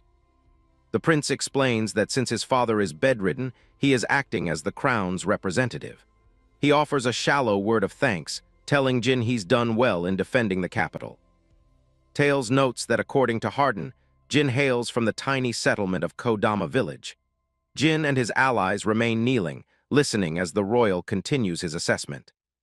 The prince's tone shifts as he mentions it's surprising to find someone of Jin's talent coming from such a small, insignificant place. Jin's eyes narrow slightly at the backhanded compliment. A sharp, predatory smile crosses Tails' face as he decides to drop the pleasantries and speak plainly. The facade of gratitude is quickly beginning to crack. He looks down at Jin with a gaze full of arrogance, delivering a blunt command. "Serve me!" He expects absolute obedience from the man he just called a hero. Tails declares that Jin will become a holy knight of the country, working himself to the bone for the state's benefit. Jin stares up at him, his silence speaking volumes. The prince repeats his demand, his voice echoing through the vast chamber. He expects Jin to be grateful for the honor of being a royal servant. He leans in, his crimson eyes flashing with a mix of greed and control. He makes it clear that he expects Jin to devote his entire life to the throne.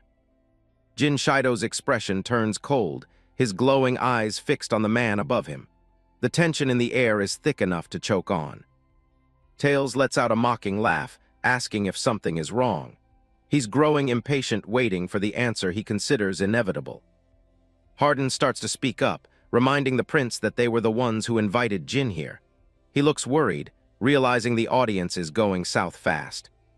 Hardin pleads with Tails not to force the issue, his hands gesturing desperately. He knows that trying to chain a man like Jin is a dangerous game. Jin finally breaks his silence, stating flatly that he doesn't plan on staying in this country for long. He places a hand on his chest, his gaze unwavering. He mentions his current work at the academy is only temporary. He has no interest in the prince's offer or the political chains that come with it. The prince's eyes narrow, his expression darkening. He asks one final time to confirm the refusal, his voice low and dangerous. When Jin confirms his choice, the prince's demeanor completely flips. A dark, ominous bubble of text appears. He's decided that if he can't own the hero, he'll destroy him. The sound of heavy boots and clashing steel fills the hall. Squads of royal knights move in with lightning speed, their blades drawn and ready. In an instant, Jin and his allies are surrounded by a circle of swords. Tails stands at the top of the stairs, a cruel smirk on his lips as he gives the order to seize him. Hardin and Argus watch in horror as the prince's guards move in to surround them. The sudden betrayal catches the village's defenders completely off guard.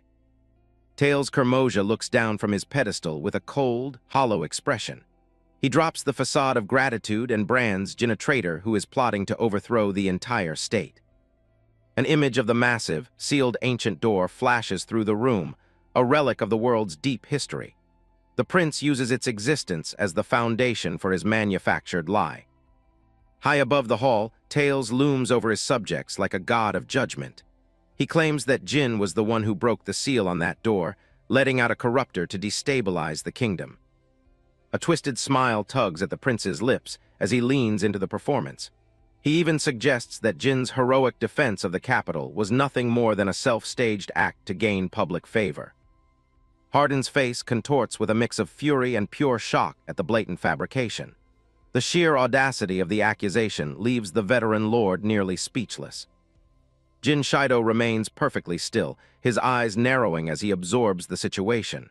He doesn't offer a defense, he simply waits, watching the man who thinks he has him cornered. Tails muses aloud that a power like Jin's would be a terrible thing to waste on the gallows. He hints that he might have been willing to overlook the crime if only Jin had agreed to become his servant. The prince's arrogance reaches a fever pitch as he offers a sinister, toothy grin. He frames the coming violence as an unfortunate necessity brought on by Jin's refusal to submit. Argus bows his head, the weight of his failure pressing down on his shoulders. He finally realizes the scale of the trap they've walked into. Sweat beads on the knight's brow as he connects the dots of the heavy security presence. He realizes that even his own presence was likely calculated as part of the prince's endgame. The 3rd Division leader watches the scene with a predatory gaze, her lips curled into a smirk. She and her division are clearly the ones holding the leash on this entire setup. A goat-eared beastman of high rank, she stands firm as the leader of the 3rd Division. Her fanatical loyalty to the first prince is the only law she recognizes in this hall. Beside her stands Commander Wasser of the 4th Division, a massive bull-like man with a frame built for war. He is the iron fist that enforces the prince's shifting whims. Argus looks between them, knowing these commanders would gladly trample over any sense of justice to please their royal master. The realization is a bitter pill for a man of his honor. The prince's intent was never to negotiate. It was to break Jin or dispose of him entirely. The image of a man rotting behind bars was always the intended outcome. Dozens of elite knights form a ring around Jin, their spears creating a forest of sharp, cold steel. From the top of the stairs, Tails watches his prey with the confidence of a man who has already won. He extends a gloved hand toward Jin, the gesture dripping with a fake, condescending mercy. He offers a single, final path out of the death sentence he just created. "Swear loyalty to me," Tails commands, his crimson eyes glowing with a dark, hungry entitlement. He wants to own the ultimate weapon and use it to carve his name into history. An oppressive silence hangs over the grand hall as every eye is fixed on the silver-haired man at the center. The tension is so thick it feels like the air itself might snap. Jin keeps his head down, his face shrouded in shadow. He quietly admits that he doesn't understand the logic behind the prince's demand. The prince's eyebrow twitches in annoyance at the unexpected response. Jin asks what possible meaning a forced verbal oath could have in a situation like this. Argus and Hardin watch as Jin lays out the cold reality. Words are just air. If he were to give his word under duress and run away later, the oath would be utterly worthless. One of Jin's eyes flashes with a piercing blue light as he stares through the prince. He calls out the royal's base desire to satisfy a petty, childish need for control. Surrounded by a sea of hostile weapons, Jin remains the calmest person in the room. He continues to dissect the prince's motivations as if he were explaining a simple scientific concept. Tails' face twists into a mask of pure, unadulterated rage as the truth hits him like a slap. He isn't used to being analyzed and found wanting by those he considers inferior. Commander Wassa lunges forward, the tip of his spear stopping just inches from Jin's throat. Jin doesn't even move an inch. He simply tells the massive commander to be silent. The bull beastman is stunned by the commoner's gall, shouting at him for daring to speak back. He prepares to run Jin through for the perceived insult to his rank. Jin reaches out and catches the spear mid-thrust, his fingers closing around the shaft with casual precision. He tells them all to listen, his voice dropping to a dangerous, low rumble. His gloved hand tightens, and the metal of the weapon groans under the pressure. The look in Jin's eyes makes it clear that he isn't the one who should be afraid. Wassa strains with all his might, his face turning red as he tries to pull his spear away. To his mounting horror, the weapon won't budge. It's as if it's been anchored into a mountain. Jin's foot comes down on the floor with a dull, heavy thud. The sudden shift in his stance signals the end of the conversation and the beginning of the lesson. With the strength of a god, Jin easily manhandles the massive bull beastman using nothing but the leverage on his own spear. The other knights can only watch in stunned disbelief. Commander Wassa is flipped into the air like a toy, his heavy armor clanking as he slammed down onto the hard stone floor. The impact is so violent that the entire hall seems to tremble. A cloud of dust and steam rises from the impact, and the sound of cracking stone echoes through the silence. Jin looks down at his fallen opponent with a gaze colder than ice. Prince Tails stands frozen, his mouth slightly agape as his strongest commander is neutralized in a single, effortless motion. The reality of Jin's power is finally starting to sink in. Argus clutches his head, his face pale with dread. He knew Jin was strong, but he never imagined the man would openly humiliate the kingdom's military elite. The 3rd Division leader steps out from the crowd, her hand outstretched as she tries to weave a spell. She shouts at Jin, her voice trembling with a mixture of fear and desperation. Her eyes go wide as she realizes her spirit magic won't respond to her call. It's as if the very air around Jin has become a void where mystical power simply ceases to exist. Panic takes over as she realizes her greatest weapon is useless, and she frantically screams for the rest of the knights to seize him. The hall erupts into a chaotic scramble of steel. A royal knight tries to exploit the distraction, lunging forward with a desperate thrust of his spear. He hopes that raw numbers will be enough to overcome the monster in the room. Jin doesn't even draw his sword. He just delivers a blindingly fast kick that catches the knight square in the chest. The soldier is launched backward with the force of a cannonball. Jin casually adjusts his glove, his movements calm and deliberate despite the dozens of spears leveled at him. He doesn't look like a man under arrest. He looks like a predator waiting for the right moment. With a single, fluid motion, he sweeps his arm across the air, unleashing a massive crescent-shaped wave of blue energy. The force is overwhelming, tossing the surrounding knights into the air like they were nothing more than autumn leaves. From the safety of the stairs, Tails Kermosia screams at Hardin to join the fray. His face is a mask of frantic desperation as he realizes his elite guards are being dismantled by a single commoner.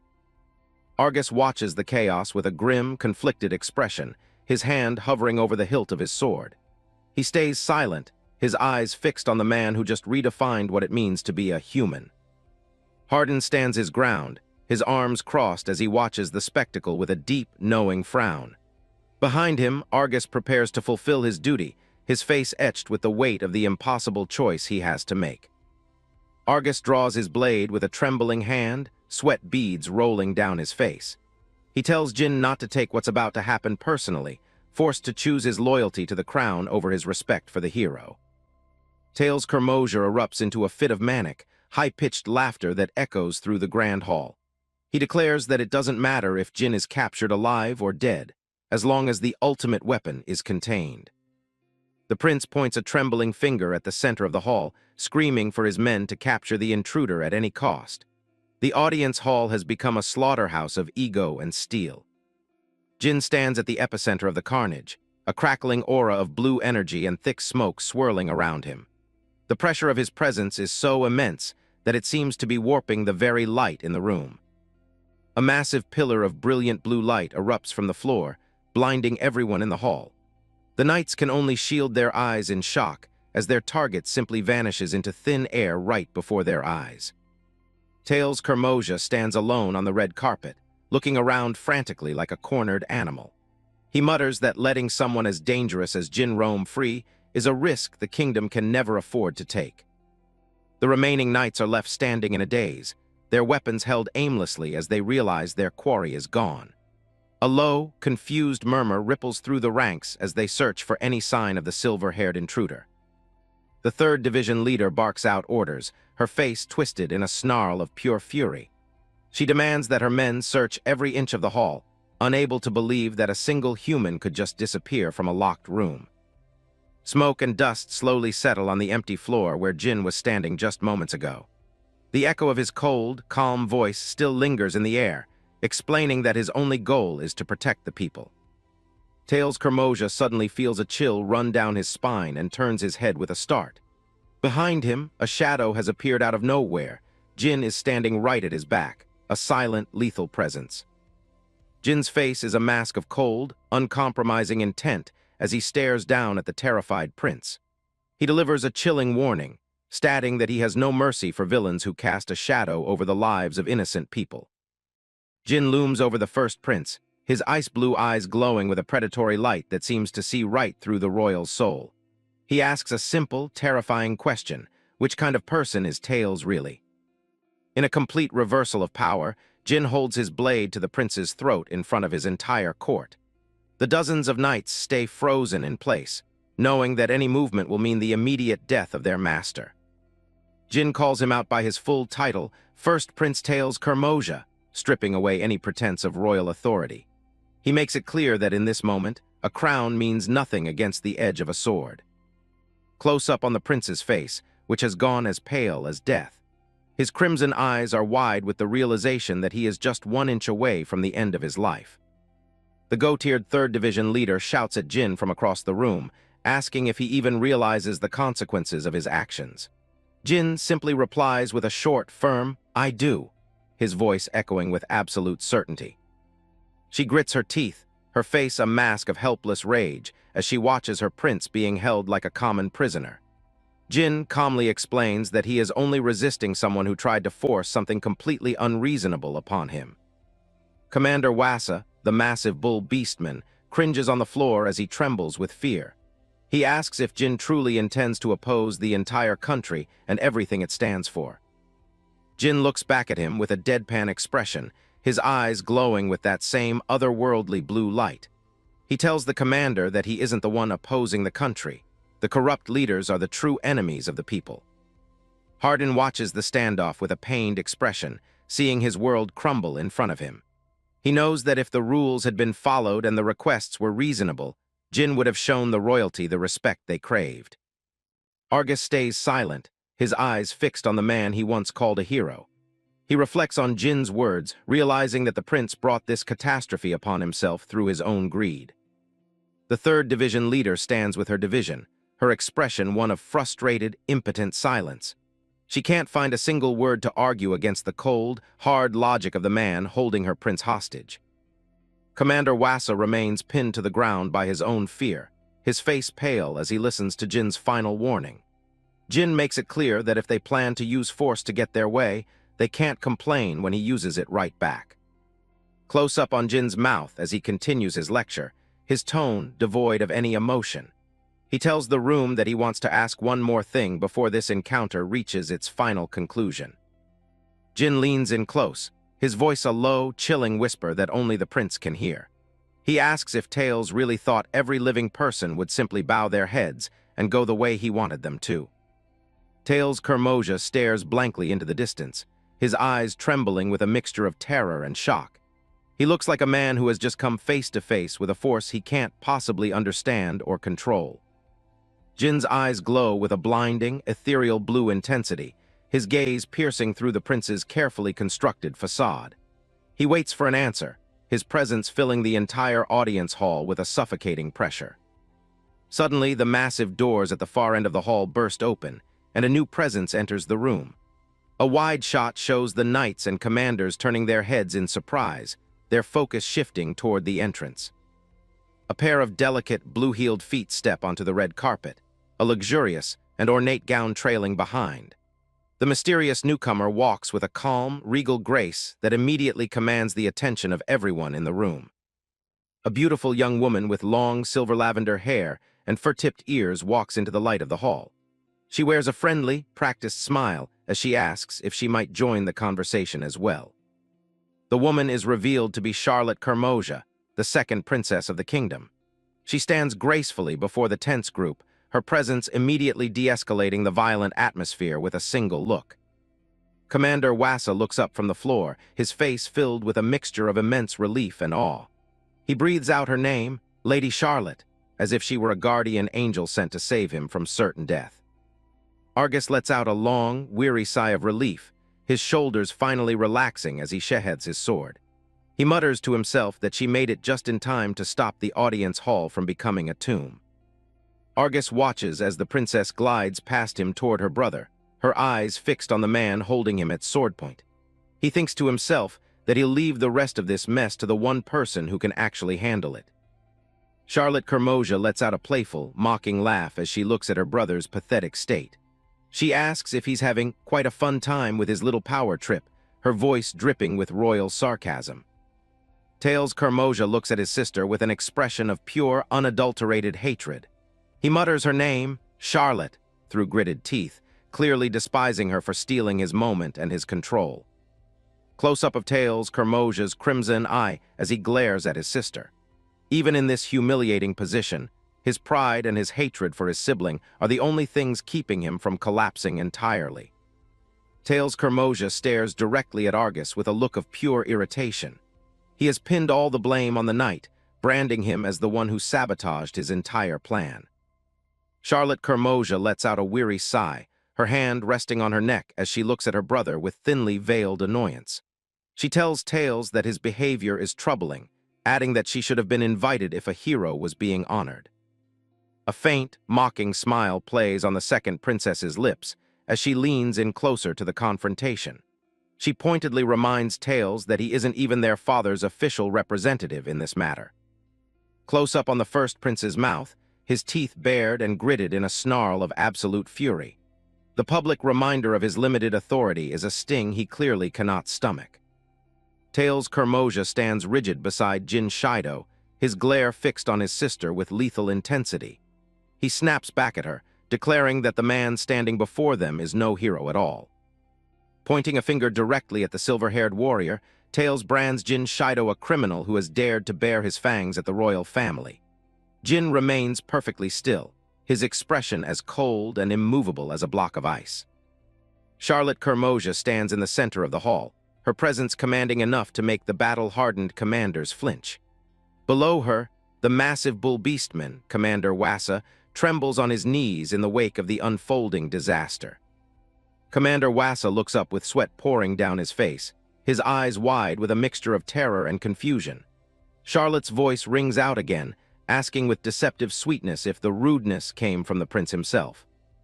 The goat beastman leader of the 3rd Division points frantically toward the stairs, her voice cracking as she warns that Jin is about to harm the first prince. The guards are frozen, caught between their orders and the princess's authority. Tails Kermoja flinches, his head snapping back toward Jin as panic begins to override his arrogance. Above him, a small inset of Charlotte's face appears, dryly nodding that Jin is merely standing there. Jin Shido's eyes narrow as a subtle, knowing smile touches his face while he looks toward the second princess. Charlotte addresses him directly, seeking confirmation for her observations of the situation.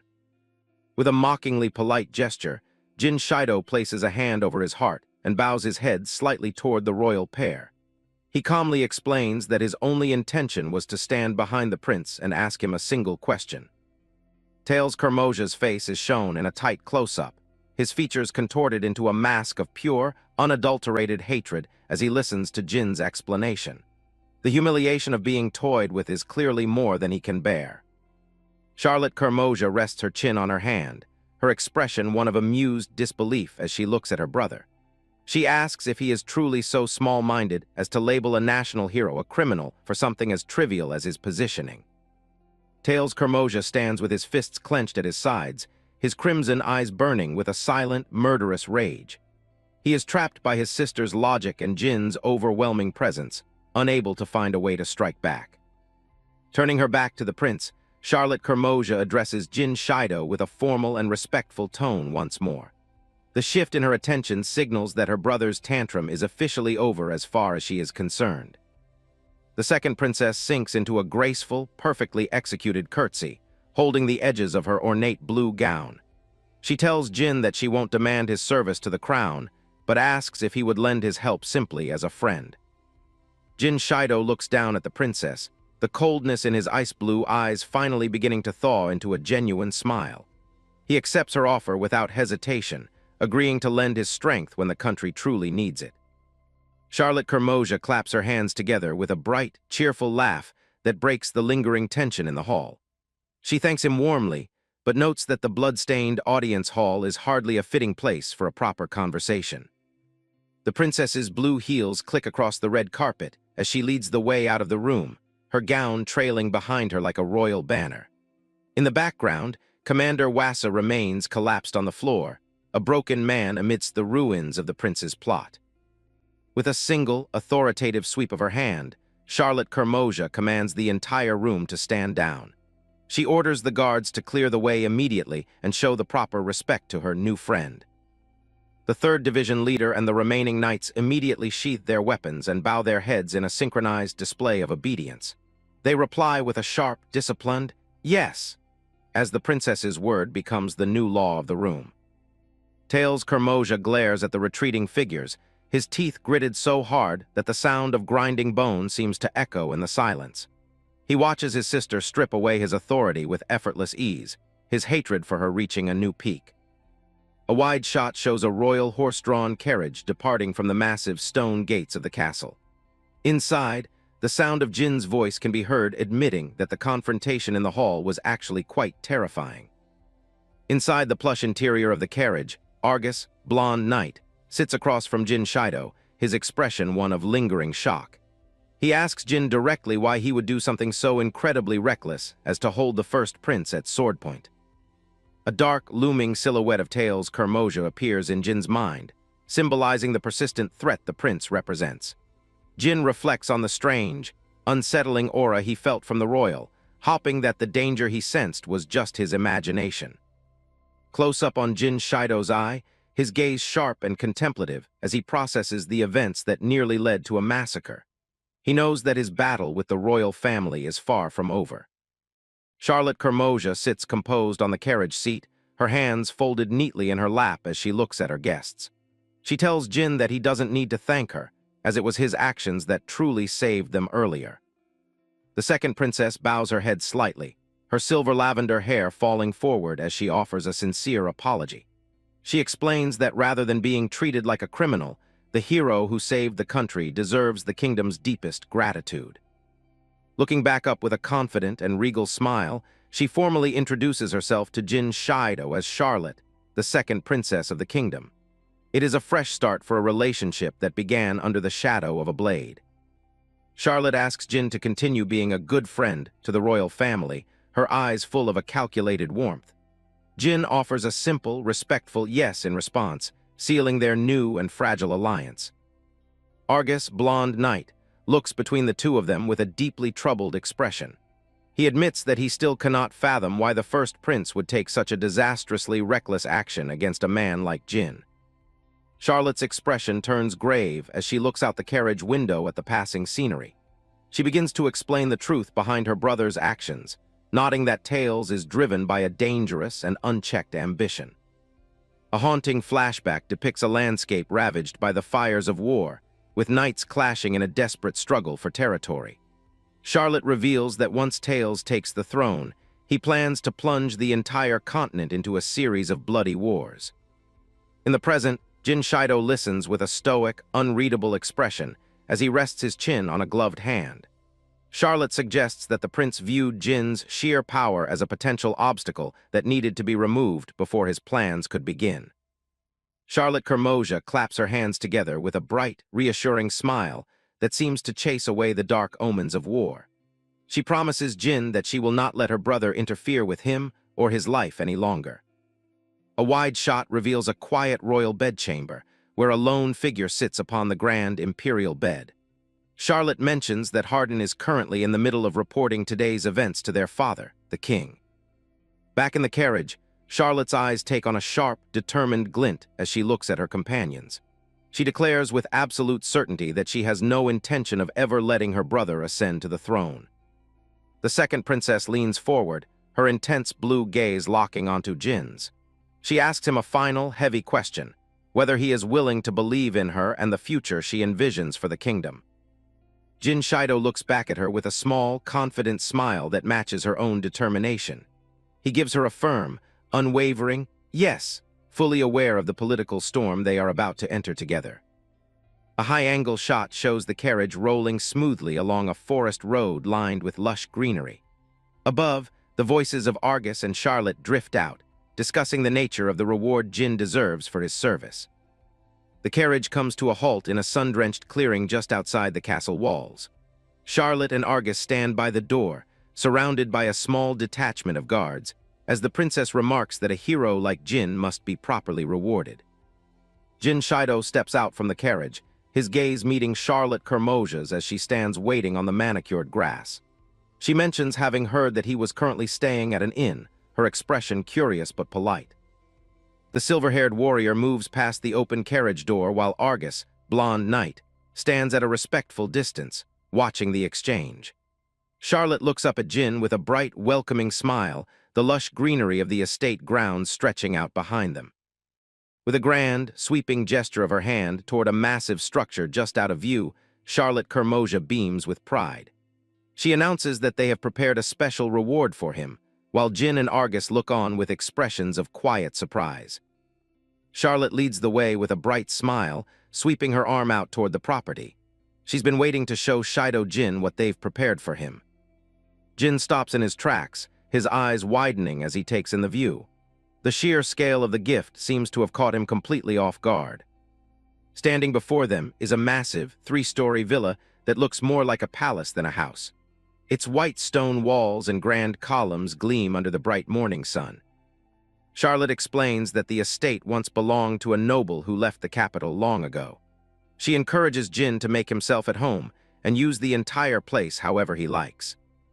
Jin stands at the entrance, leaning against the massive wooden door frame. He looks around with a quiet expression, perhaps wondering if he really belongs in a place this grand. The foyer is even more impressive, featuring a grand staircase and a crystal chandelier hanging from a vaulted ceiling. The gold-patterned floors reflect the light pouring in from the massive windows. Jin turns to Charlotte and Argus, questioning if it's really appropriate for him to receive such a lavish gift. He wonders aloud if this isn't far too much for a simple reward. Charlotte brushes off his concerns with a gentle smile, assuring him it's perfectly fine. She mentions that since the count who owned it is gone, the place is just sitting empty. Jin asks if the previous owner might return to claim it one day. Charlotte simply laughs it off, telling him not to worry about such things. Even so, Jin feels like a whole house is a bit excessive for a single person. Argus chimes in, explaining that this gift is a direct reflection of how much the Empire values his strength. Argus flashes a confident grin, telling Jin to just walk in without overthinking it. He seems proud to be the one delivering such good news. He declares that the villa is officially Jin's home now. From the top of the stairs, Jin looks back down at them, still seemingly overwhelmed by the gesture. Jin begins exploring the various rooms, finding each one more elegant than the last. Even the dining area is set up for a feast he doesn't have anyone to share it with. He eventually finds himself in a private study filled with floor-to-ceiling bookshelves. Argus and Charlotte watch from the doorway as he takes it all in. Jin takes a seat, resting his chin on his gloved hand as he looks out over the room. He remains silent for a moment, simply observing the quiet luxury of his new surroundings. He finally makes it to the master bedroom and finds it's almost the size of a whole apartment. He sits on the edge of the bed, nodding that it's far too big for just one man. Seeing his hesitation, Argus suggests that they could arrange for a staff of servants to help manage the property. He doesn't want Jin to have to worry about cleaning such a huge place. Jin's mind immediately goes to the kind of help he's used to, but Argus and Charlotte just share a knowing look. They're determined to treat him with the respect his power deserves. Jin looks at Argus, admitting that he already feels like he owes them far too much. He isn't used to accepting handouts without giving something back. He asks if there's a request they have for him in exchange for all this. He'd much rather earn his keep through action. The scene shifts to the bustling training grounds of the 7th Division. The air is filled with the sound of shouting and the rhythmic clashing of practice weapons. Rows of soldiers are locked in intense sparring matches. They're using wooden swords and spears, pushing each other to the limit under the watchful eyes of their officers. Karina, a fierce warrior with dog ears, is in the middle of a heated bout. She lets out a roar as she drives her spear forward with incredible speed. Her orange eyes are narrowed with focus, showing a level of intensity that stands out even among the elite troops. She isn't just training, she's fighting to win. Wood meets wood with a heavy thud as she parries an incoming strike. The force of the impact sends vibrations through her arms, but she doesn't budge. With a sudden burst of power, Karina spins her spear and delivers a punishing blow that sends her opponent's weapon flying. She stands over him, panting as she claims her victory. The soldier she was fighting looks completely drained, sweating and gasping for air on the ground. He clearly wasn't ready for that final surge of energy. Karina finally lets her guard down, leaning on her spear and admitting she's done for the day. She's pushed herself as far as she can go. A fellow warrior approaches with a bottle of water, praising Karina for how much she's improved lately. Despite the win, Karina doesn't look satisfied. She grips her bottle tightly, her expression darkening as she thinks back to their recent mission. She feels like her current level of strength just isn't enough. A memory flashes through her mind, a massive, tentacled beast that towered over the city. She remembers being able to handle the small fries, but the real threats were beyond her. She growls in frustration, scratching at her head as she puzzles over the recent battle. She can't wrap her mind around how a member of an inferior species could have shown them all up. Suddenly, a voice rings out across the field, announcing the arrival of the commander and Lady Charlotte. The training ground falls quiet as the high-ranking visitors enter. The group walks onto the main square, led by Charlotte in her grand gown. The soldiers stand at attention, curious about why the princess has come to the training grounds. Jin walks just behind her, his calm expression a sharp contrast to the high-energy atmosphere of the barracks. He doesn't look like a typical warrior, which only draws more eyes. Karina's eyes widen in shock as she recognizes the man standing next to the royals. Her teeth clench as she realizes exactly who just stepped onto her training ground. She watches from the sidelines, wondering what on earth he's doing here of all places. The other soldiers whisper among themselves, equally confused by the stranger's presence. Argus steps forward, gesturing for Charlotte to take a seat as they prepare for the formal introductions. He's here to set things in motion. Jin turns to Argus, asking bluntly what it is they actually want him to do. He isn't one for long, drawn-out ceremonies. Argus looks out over the rows of soldiers and gives a simple answer. He wants Jin to train them. He knows that the current state of the army won't be enough for what's coming. His expression turns serious as he reminds Jin about the recklessness they saw from Prince Tails earlier. He knows the prince won't stop at just one incident. He explains the dangerous struggle for the throne between Prince Tails and Lady Charlotte. Since they don't know what the prince will do next, Argus believes the division needs to be ready for anything. Argus stands before the 7th Division, declaring that only those with sworn loyalty can truly protect Lady Charlotte. Behind him, Karina and the rest of the unit stand at attention, looking ready for anything. He turns to Shido Jin, explaining that they have no idea when Prince Tails might make his next move. Because the threat is so unpredictable, he wants Jin to start training the division immediately. Jin stands quietly on the sidelines, watching a pair of soldiers spar with wooden practice blades. He remains silent, his expression unreadable as he observes their movements. A sharp crack of wood on wood echoes through the yard as one soldier parries a heavy blow. Jin notes to himself that they clearly aren't lacking in basic skill or effort. On the other side of the grounds, more troops are grinding through sets of push-ups in the dirt, their bodies slick with sweat. Jin can see they take their daily conditioning seriously. One soldier pushes himself through a heavy sword routine, his muscles tensing with every swing of the weighted practice blade. The dedication of the 7th Division is evident in every corner of the field. Karina stops to catch her breath, wiping sweat from her brow after an intense session. Even as a beastman with natural physical advantages, she's clearly pushing herself to her limit. Watching them work brings a faint, nostalgic smile to Shido Jin's face. He remembers a time long ago when he was in their shoes, pushing his own body past its breaking point. 100 million years ago, a younger Jin spent his days sprinting through high-tech facilities and hauling massive stacks of tires. He didn't have magic, only his own iron discipline to rely on. He spent countless hours in the gym, building his frame on heavy machines to become a top-tier agent for his country.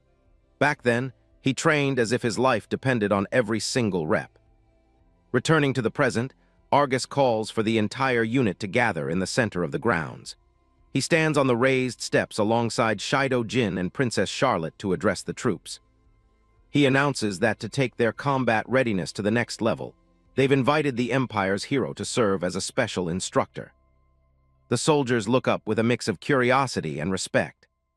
Jin's gaze remains sharp as he scans the faces of the soldiers before him.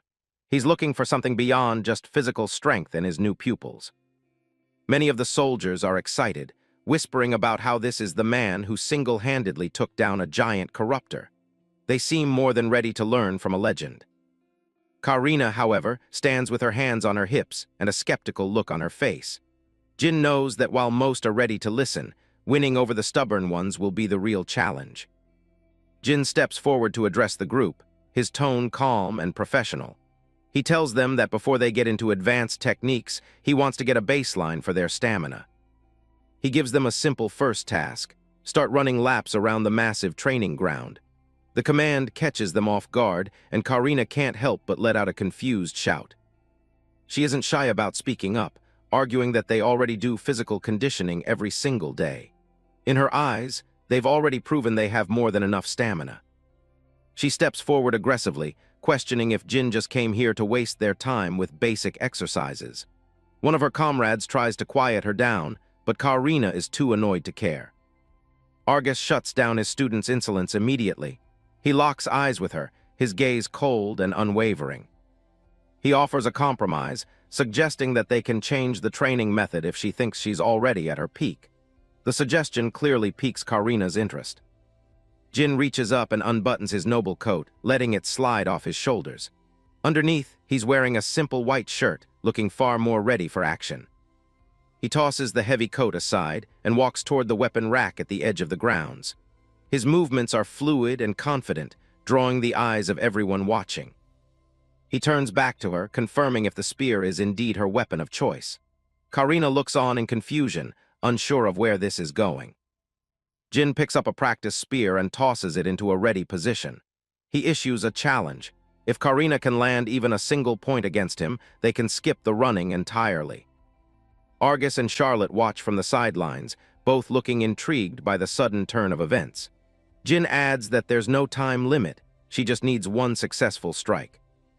He looks her dead in the eye, noting that soldiers only respect strength. He knows he has to prove he's more than just a title if they're going to follow his lead. Karina's skeptical expression melts into a fierce grin as she bares her fangs. She looks at the practiced spear in his hands and asks if he even knows how to use it. In response, Jin begins to spin the spear with such blinding speed that it becomes a blur of wood and wind. The force of the rotation kicks up a gale that whips around him. Karina and the other soldiers can only watch in stunned silence as the air whistles around the spinning weapon. They've never seen a human handle a spear with such effortless precision. With a sharp snap, Jin brings the spear to a halt behind his back, his posture perfectly balanced. The wind settles as he waits for her to make the first move. He stands tall, declaring with absolute confidence that there isn't a single weapon in existence he hasn't mastered. Now, it's time for Karina to see it for herself. A look back 100 million years. Shido Jin stands in a high-tech training facility, gripping a long spear while modern treadmills line the background. He pulls his weight up on a bar, every muscle defined as he pushes through a grueling set. The sound of shifting metal fills the silent gym. A sudden strike cuts through the air. Shido Jin swings the practiced spear with surgical precision, sweat dripping from his brow as he focuses on his form. From the shadows, Kagura watches the display. Shido Jin keeps his stance low, ready for the next rotation of his solo drill. He stops to catch his breath, the intensity of the workout finally catching up to him. He wipes the sweat away, his focus never wavering even in his downtime. Kagura approaches, holding a cup with a straw. He asks if training is the only thing his top agent does for fun, questioning if he has any hobbies. Kagura tosses a drink over, which Shido Jin catches without looking. The scientist remarks that even the most dedicated soldier needs a life outside the gym. Shido Jin takes a long sip as Kagura continues to nag him about resting. Being the country's best asset doesn't mean he has to work himself to death every single day. Shido Jin wipes his mouth and retorts that he doesn't have the luxury of time. Infiltration missions are unpredictable, and he has to be ready for the worst-case scenario. He describes the chaos of being sent in with nothing. In his mind, he sees himself wielding ordinary kitchen pans to take down armed guards in a high-stakes raid. To him, anything is a weapon if used correctly. He grips the spear again, emphasizing that survival depends on mastering whatever tool falls into his hands. Kagura stays silent for a moment, watching the determination in the young agent's eyes. He realizes that no amount of logic will get this man to slow down. Kagura promises that one day, he'll invent something so powerful that Shido Jin won't have to scrounge for weapons. He wants to ensure his friend actually comes back from his missions. Back in the present, the clash of wood on wood echoes through the arena. Shido Jin and Karina move in a blur, their spears meeting in a high-speed dance of offense and defense. Karina lunges forward with a fierce growl, her spear aiming true. Shido Jin barely shifts his weight, catching the blow on his shaft and guiding it harmlessly aside. His gaze remains unnervingly calm during the exchange. He watches her every twitch, anticipating the next move before her muscles even begin to fire. The weapons collide again with a sharp crack. Splinters fly as the force of the impact vibrates through the training grounds, drawing the eyes of every soldier watching. Shido Jin pushes back, forcing Karina to retreat a step. He doesn't waste energy on flashy moves, sticking to the fundamentals he mastered millions of years ago. Karina's eyes widen in disbelief as she finds the tip of his spear resting just inches from her throat.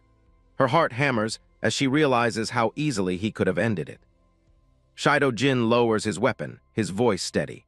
He points out that this is her 15th loss in a row, yet she hasn't managed to land a single hit.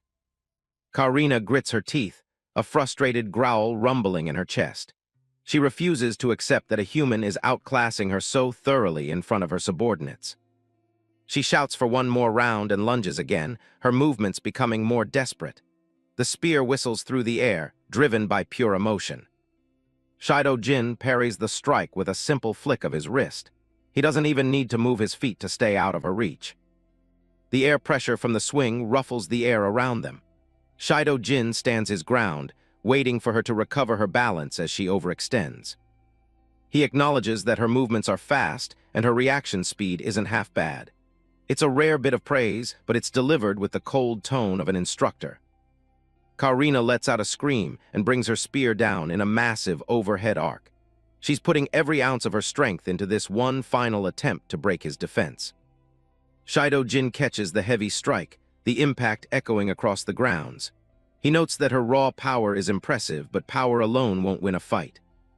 But even Jin is stunned to realize he's facing something that far transcends a normal human. He wonders to himself, is this the true power of what's called an evolved human? A sharp light gleams in Shido Jin's eyes as he prepares to end the farce. He sees the openings in her stance that her pride has blinded her to. With a lightning-fast counter, he strikes her spear and sends it spinning out of her hands. Karina collapses as her weapon clatters across the stone floor. He tells her firmly that this is the end of the duel. He stands over her, his posture relaxed while she struggles to draw a full breath. Karina tries to push herself back up, insisting she can still fight. Shido Jin shuts her down immediately, telling her that continuing is useless in her current state. He turns his back and starts to walk away, giving her a harsh truth to swallow. She lacks the basic stamina required for a real battle, and her performance drops with every minute. Karina can only watch him go, her lungs burning as she gasps for air. Behind her, the rest of the 7th Division sits in stunned silence at the display. Shido Jin reflects on her technique as he walks. She relies entirely on her innate physical gifts, leaving her movements unrefined and predictable to a trained eye. He realizes that the warriors of this era have become soft, leaning too heavily on spirit magic in combat. They've forgotten the value of honing their physical fundamentals. A visual of a magic user flashes through his mind, symbolizing the shift in combat styles. To a soldier from the ancient world, it's a glaring weakness. He thinks back to the warriors of his own time, where survival was earned through blood and relentless training. The standards for ability back then were on an entirely different level. He stops and looks back at the kneeling girl, delivering his first order. If she wants to stand a chance, she needs to build her stamina from the ground up. Karina glares at the ground, a single word of frustration escaping her lips. The humiliation is bitter, but she can't deny the gap in their actual power. Shido Jin reaches down, offering her a gloved hand to help her up. He asks if she can stand, his expression neutral as if the duel was nothing more than a warm-up. Karina looks at the hand, then up at his face. She notices he isn't even sweating after defeating her 15 times, and she's forced to admit his superiority. Shido Jin stands calm after the duel. Karina stares at him, realizing the gap in their power is far wider than she imagined. She wipes the sweat from her forehead, her earlier arrogance completely gone. She can't help but acknowledge that he's on another level. Shido Jin reaches out, and Karina takes his hand. It's a silent sign of respect between a teacher and a student who just learned a hard lesson. He turns to address the rest of the 7th Division, who have been watching the entire exchange in stunned silence. The atmosphere has shifted from mockery to intense focus. With a simple command, Shido Jin kicks off the real training. He tells the bewildered soldiers to start running, and the sound of heavy boots hitting the stone soon fills the air. As the sun begins to set over the imperial capital, a crow takes flight across the orange sky. The peaceful view hides the dark movements happening deep within the city's walls. Prince Tails walks through the damp corridors of the royal dungeon, his lantern casting long, flickering shadows against the stone. His expression is cold, his mind already several steps ahead. He reaches a heavy iron gate and signals for the guards to open it. The screech of rusted metal echoes through the hollow halls. Inside a dimly lit cell, Lord Rudman sits in chains, his hands bound. He looks up as the prince enters, his eyes narrowing in the sudden light. A twisted smile spreads across the old noble's face. He remarks that a truly big figure has come to visit him in his misery. Prince Tails stands before the bars, looking down at the man who orchestrated the recent incident. He calmly states that he's here because he wanted to talk for a bit. Lord Rudman doesn't seem intimidated by the royal presence. He waits for the prince to speak, curious about what business the ambitious young man could have with a prisoner. He scoffs, telling Prince Tails that there's nothing left for them to discuss. He seems resigned to his fate, or perhaps he's just waiting for the right moment. Prince Tails lets out a dark chuckle, noting how relaxed Lord Rudman seems even in this situation. He asks if the old man is still holding onto some secret plan. Lord Rudman leans back, his gaze unreadable. He wonders aloud about the future, cryptically hinting that the royal family's reign isn't as secure as they think. He leans in and tells Prince Tails that the royal family will eventually fall, regardless of whether he escapes or not.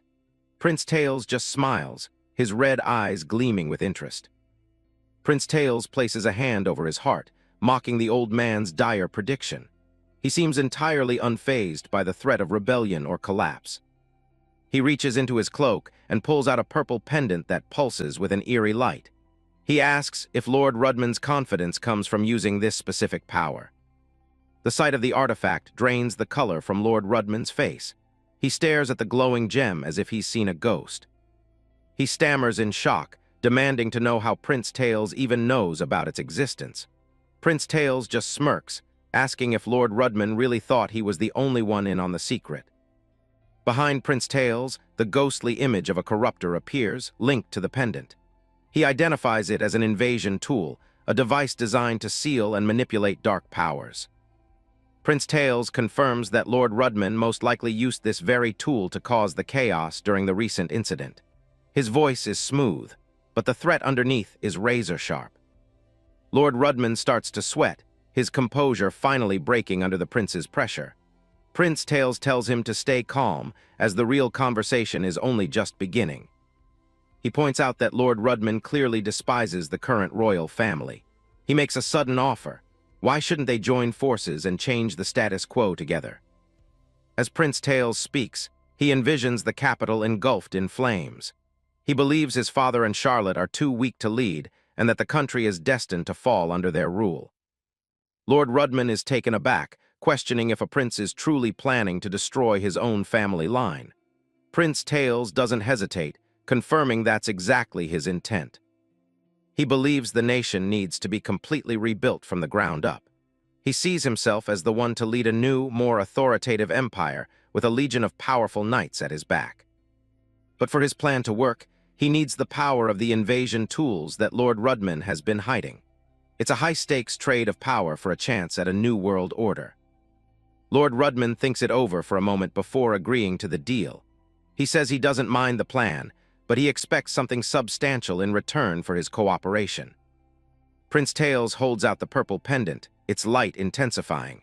He tells Lord Rudman there's one non-negotiable condition: absolute loyalty. Lord Rudman repeats the word as if it's a joke, wondering why the prince would care about an oath. Prince Tails simply says he has no intention of being betrayed once his plan is in motion. Internally, Lord Rudman laughs at the prince's naivety. He plans to use Prince Tails for his own ends, and then dispose of him the moment the oath is no longer convenient.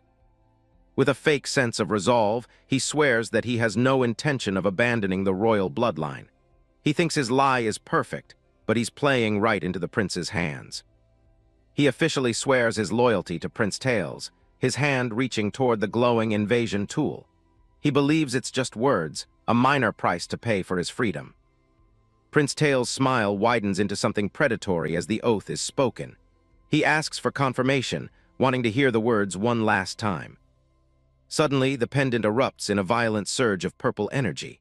The magic lashes out, surrounding the two men in a whirlwind of dark power. Lord Rudman's eyes go wide as the magical shock hits him. He realizes too late that Prince Tails wasn't just asking for a verbal promise. He let out a strangled cry as the magic forces its way into his mind. Glowing runes swirl around him, binding his soul to the words he just spoke. Prince Tails explains the true nature of the invasion tool. It places a strong suggestion on anyone who speaks specific words while under its influence. The magic is absolute. Even if the words were intended as a lie, the tool rewrites the victim's consciousness until they believe it was their true intent.